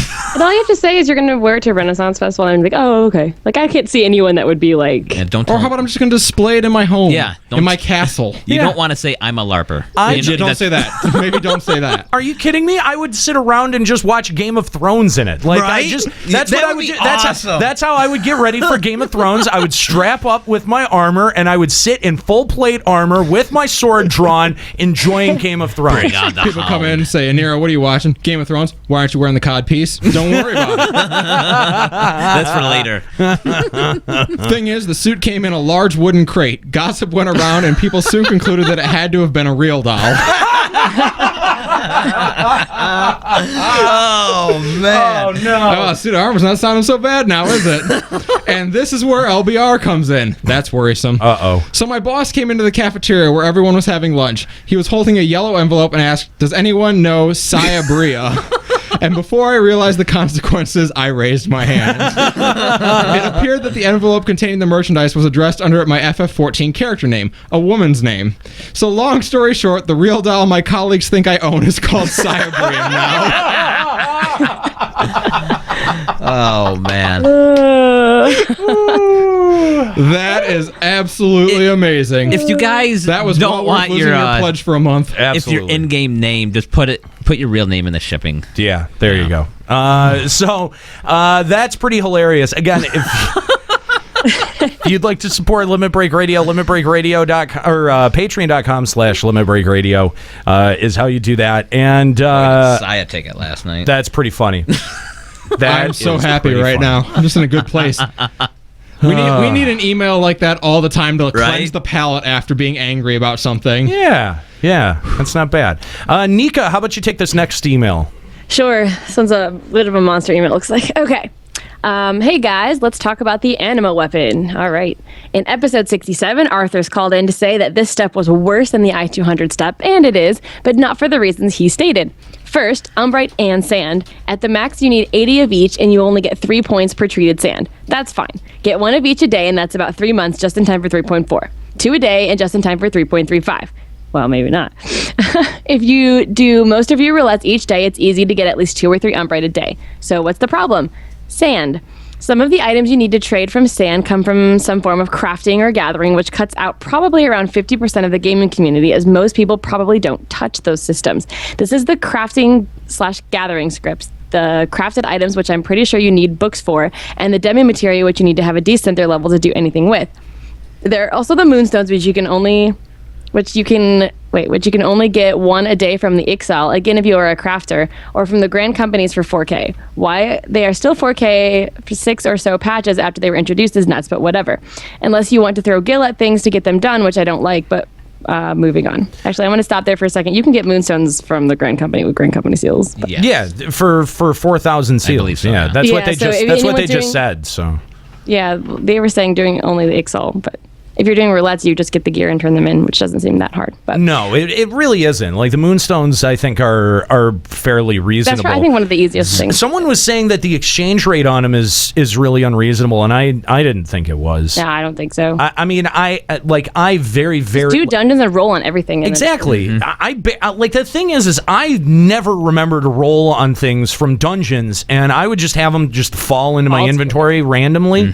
And now, I mean, yeah, now I'll roll on everything, and now because I'm rolling on everything, I'm getting way more. So it's like, even without trying, without making any kind of effort, I was I was capping out on Grand Company seals. People are like, well, what about ventures? Well, I'm sorry, do you not have 9 stacks of fucking ventures? No, I don't. I'm about to run out of ventures because I'm using all my Grand Company seals on moonstones. But literally, once I'm finished, I'll go right back to getting ventures. That's not that big of a deal. But that's the thing, though, is that like I had literally nothing else to spend Grand Company seals on for like 3 patches. I had like 2 stacks. So yeah, like I've got so many goddamn ventures that it's like I really could throw all of my, dedicate all of my allied seals to moonstones, and that would be perfectly acceptable. All right, so there's more. He says, then there are the primal items. Now, these items randomly drop to players and not 100% of the time, and you need 3 different ones just to get 1 sand. I might be wrong, but they have upped the drop rate or how these items are given out, but that's 3 items for 1 sand, which means you might be killing 1 primal multiple times just to get 1 item. Again, though, if you got Gil, have at it. Next is the Machi Farthing and Allegan Catalyst. This might seem like a good idea until you realize you need 2 Machi Farthings. Not as hard as to get 1 each time you do Void Arc, and 5 Allegan Catalysts for 1 sand, and that's the problem. You can only get 1 catalyst every week through the CT quest for certain. 1 also drops from Labyrinth of the Ancients and Circus Tower, but you are rolling against 7 other players who are rolling to sell them or there for their own weapon. If you got them for just beating a CT section, this would be good. However, sucks. You can buy the catalyst, but they're going for 14 to 20k each in Gilgamesh, so have fun. I do think that they need to up the drop rate. I do have like catalyst. 35 of those just stashed in my retainer, though. That was actually, a lot of people were saying like, oh, I was just tossing items that now we need for stuff.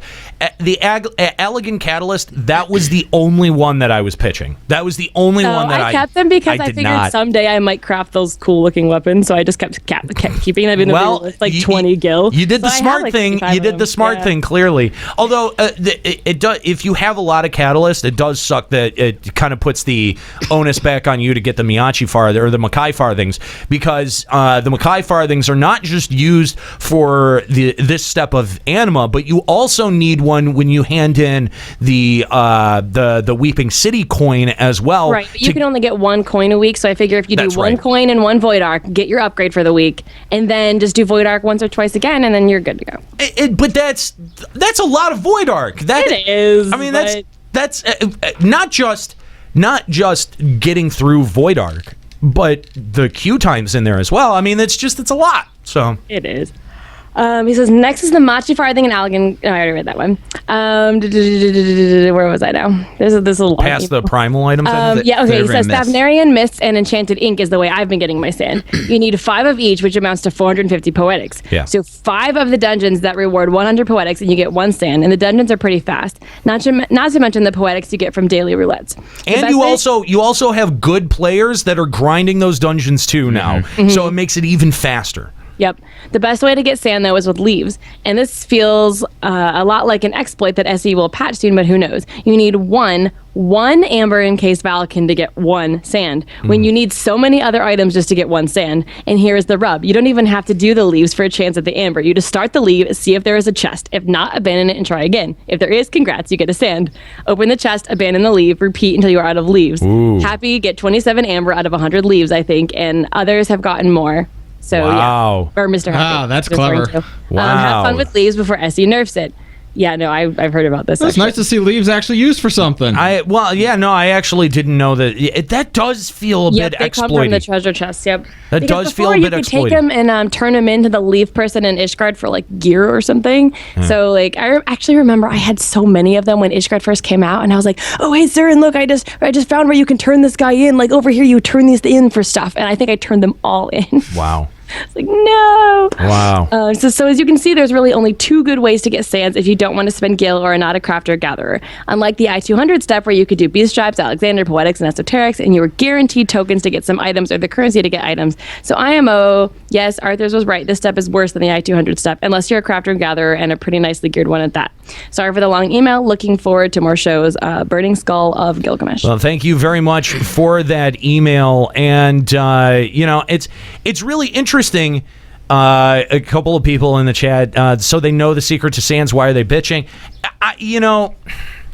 The secret to sands. I think that this is this is really interesting. I guarantee you that we're going to get a complaint email between this show and next week because we talked about this, because we let the secret out. And I guarantee you that Square Enix probably will patch that. I mean, I've seen this going around on Facebook groups for a while, though.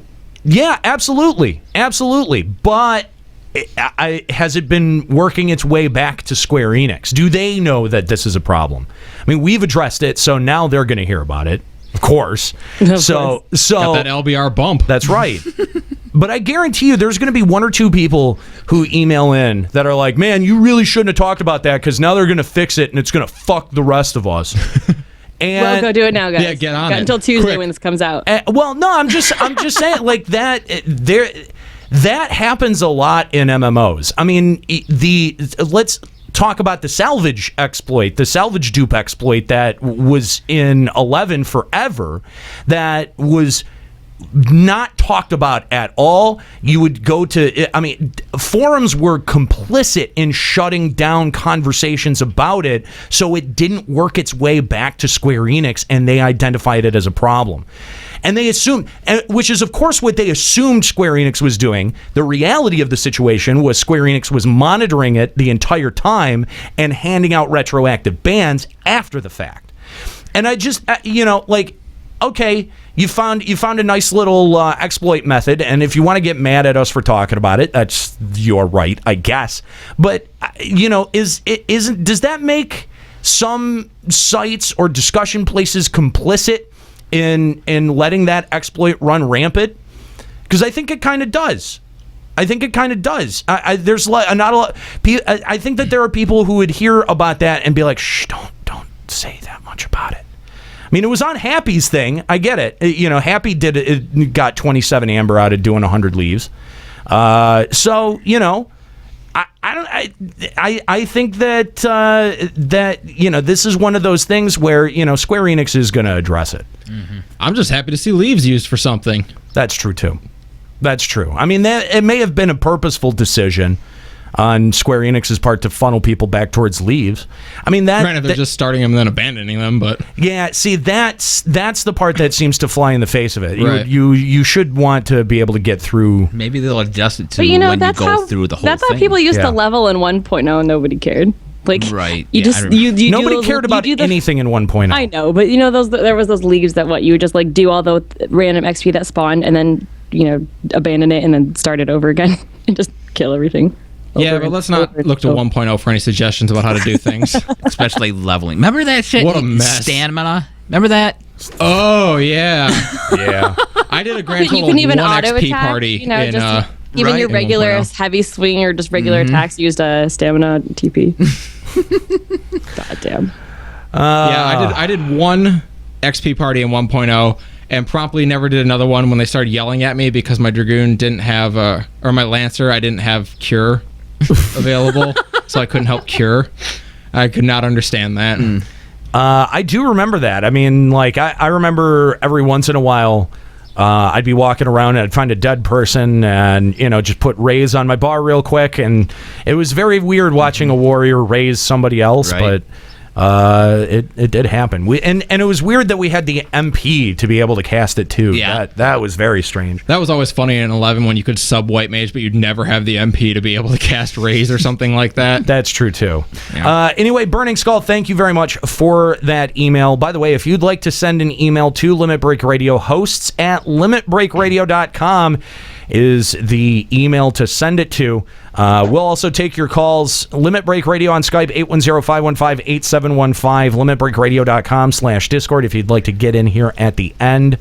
Our next email comes to us from Zero Aeolius from the Fairy server, who says, I just recently listened to episode 67 and wanted to say that this patch is definitely going on the right direction for future patches because of its focus on the casual and hardcore players in a balanced manner. I'm a casual player, and so far, Hullbreaker Hard Mode helped my eye level for now instead of grinding weeping for the right gear per week.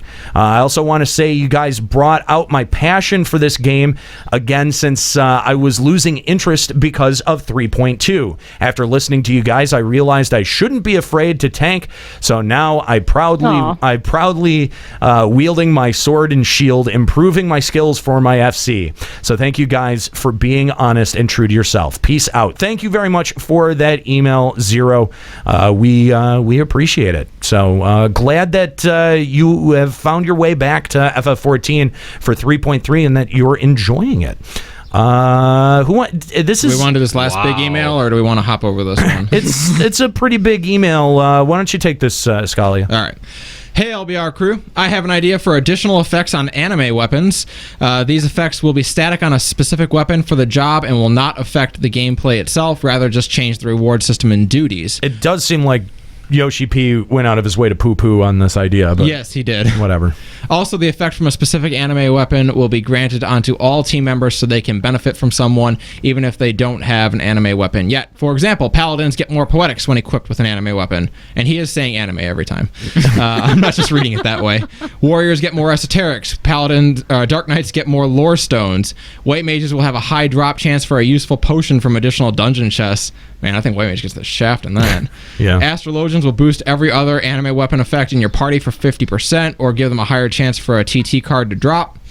Scholars and Summoners have a higher chance for a minion drop. Black Mages will have a random chance to let enemies drop crystals or shards. Boo. Bards will have a higher chance for equestrian rolls to drop, and even have a chance to let them drop for hard mode primal versions. Machinists will have a chance to double the amount of a material item when dropped. Ninjas will have a higher chance to let items drop from enemies or bosses. I know Ninja has a skill for that, but it's rather weak and almost not noticeable. Monks will increase the amount of gil that drops from enemies and for duty completion. All right, here's the good one, Dragoon. Dragoons will make your gear damage less during fight. Boo! Go away. Either you'll only grant those buffs to all the anime steps or just the recently highest step.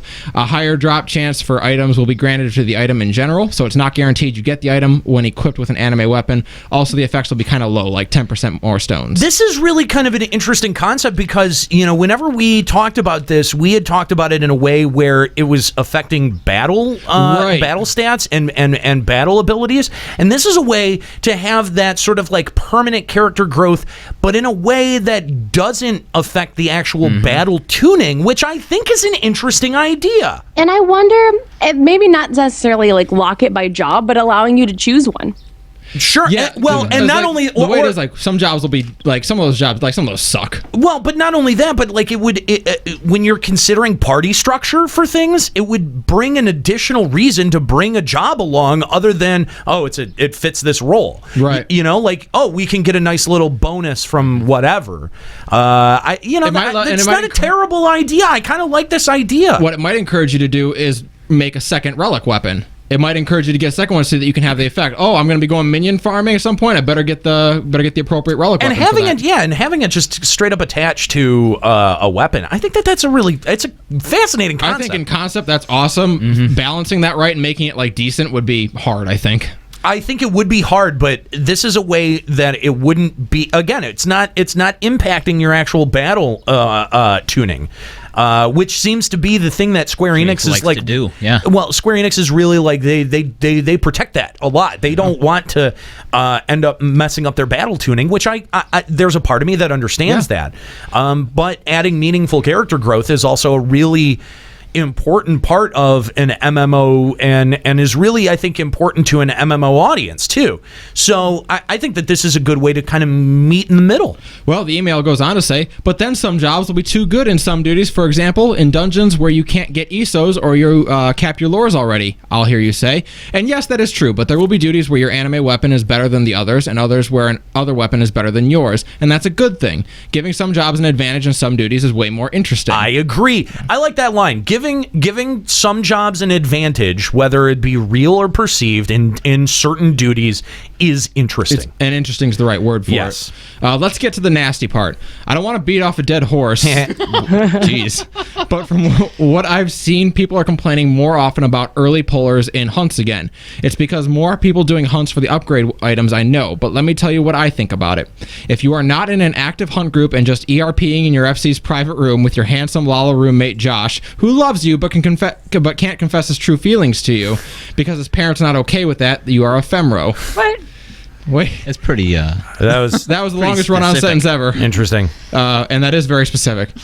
Stop bumping against the walls and screaming like a dying deer. I can't fucking sleep, you bricks. Where was I? Right, hunts. So if you are in an active hunt group, you should have no problems arriving in time for a hunt, and even if you only get one hit on the mob, your team members should have done enough damage. But if you're just jerking off on your weeaboo character and don't come in time, you don't deserve any /full reward for your participation. You can't expect people to search the hunt mob for you and wait for you and every other person on the server to arrive, even if you are a special snowflake. Hunting is not a welfare feature, and if you don't work for a reward, you shouldn't expect such. It's nice when you get it, but that's about it. All right, I'm done here. I just want to add that you guys make a great show to listen to. Always nice to hear you have so much fun recording the show, even if there is not much going on in the world of FF14. Being funny and critical on the game is what I love about the show most. Keep it up. And I just wanted to say, I think your dicks are good. I'm out. Sincerely, Misa Weiss from the Bratwurst server Shiva. Nice with the drop in there. That was a nice touch. I don't think Juxta would have done that. Well, Juxta doesn't pre-read the emails. I think we should. We should fire Juxta from drops. I think. Uh-oh. And we've taken more callers today than we take when Juxta's manning the phone lines. You think Juxta would be mad if he knew I was wearing his burger phones? You think he'd be upset about that? Maybe he might be. Oh man. Well, thank you very much for your emails. Again, if you'd like to email Limit Break Radio, hosts at limitbreakradio.com is how that gets done. We'd love to read them on the show. If you've got any reactions that you'd like to email in, I know I saw a couple of people saying that they wanted to write emails about the jumping potion. Well, we'd love to take them. Hosts at limitbreakradio.com. We'll read those on the show next week. All right. Well, guys, I think that'll just about do it for Limit Break Radio for today. I want to encourage you guys to join us over at Final Encountercast. That's twitch.tv/Final Encountercast. We're going to be talking about anime. We're going to be arguing about anime. Talking about the animus. So come over and talk about that with us. Final Encountercast on Skype is how you call in. We'd love to hear your calls. We want this to be a nice, fun discussion. Again, we were going to have an E3 wrap-up show, but with Kooky in in the hospital. We're going to push that off for a week. It just wouldn't feel right with Kooky in the hospital. It really wouldn't. And so make sure that you guys also tune in next Sunday. That's the 26th of June here at twitch.tv/Limit Break Radio at 1 p.m. for Limit Break Radio, episode number 69. You're not going to want to miss this one. As well as... it's going to be the most mature episode we've ever done. Totally. As well as over at twitch.tv/Final Encountercast to catch our E3 wrap-up show. We'll catch up with Kooky, make sure that she's doing okay, as well as listen to some of her exclusive interviews from out on the E3 show floor, and get some of her experiences, because she got to check out a bunch of cool stuff, including, I hear, PlayStation VR. So we want to hear all about that from her. That's going to be on the next episode of Final Encountercast. Guys, thank you so much for all of your support over at patreon.com/Limit Break Radio. It's how we're able to continue making content. It's how we are able to cover E3 the way that we did. We got Kooky Persona out there on the show floor because of you. That was not, there was no wheeling and dealing that was done behind the scenes. All that was, hey, E3, these are our server metrics. These are what, this is the audience that we have. And E3 said, hey, come on to the show floor. And so we have you guys to thank for growing the product and being able to do new and adventurous things like go to E3. We are looking down the barrel of FanFest. We're going to be ordering tickets for FanFest, of course, with you guys on Tuesday. We're in the same boat as the rest of you. We're going to be vying for any amount of those limited tickets that we can get. And again, we do want to thank you for your support at patreon.com/Limit Break Radio, and just remind you that, the way that it's you guys, it's really you guys that make the show possible and that make the network possible and make this kind of content possible. I'm going to talk a little bit about a opportunity that Final Encountercast has been working on for the last 6 weeks. I kind of hinted at this on an older episode of Final Encountercast. We're going to talk about it a little bit on the show today. So if you want to know, what we've been doing behind the scenes to try to make this, really make this company, stand on its own and try to grow the audience and try to grow the company, then tune into Final Encountercast. We'll have a little bit of information about that. We can't talk about too much of it, but it's actually really exciting and it's actually really cool. So we invite you to tune in over at twitch.tv/Final Encountercast. Join us for our big anime discussion and also hear what is coming up for the future of Final Encountercast. Guys, thank you so much for tuning in to Limit Break Radio today. I want to thank my excellent cast. It's a skeleton crew today, but we've got Poppa Woody interning over here. We've got Eskalia manning the drops and the phones, and Nika Kyanian, of course, offering her expertise on all things FF14. Thank you guys so much for all the hard work that you do, and thank you to our audience. It's your support that helps us keep going. Patreon.com/Limit Break Radio. I'm Aniero. Keep listening.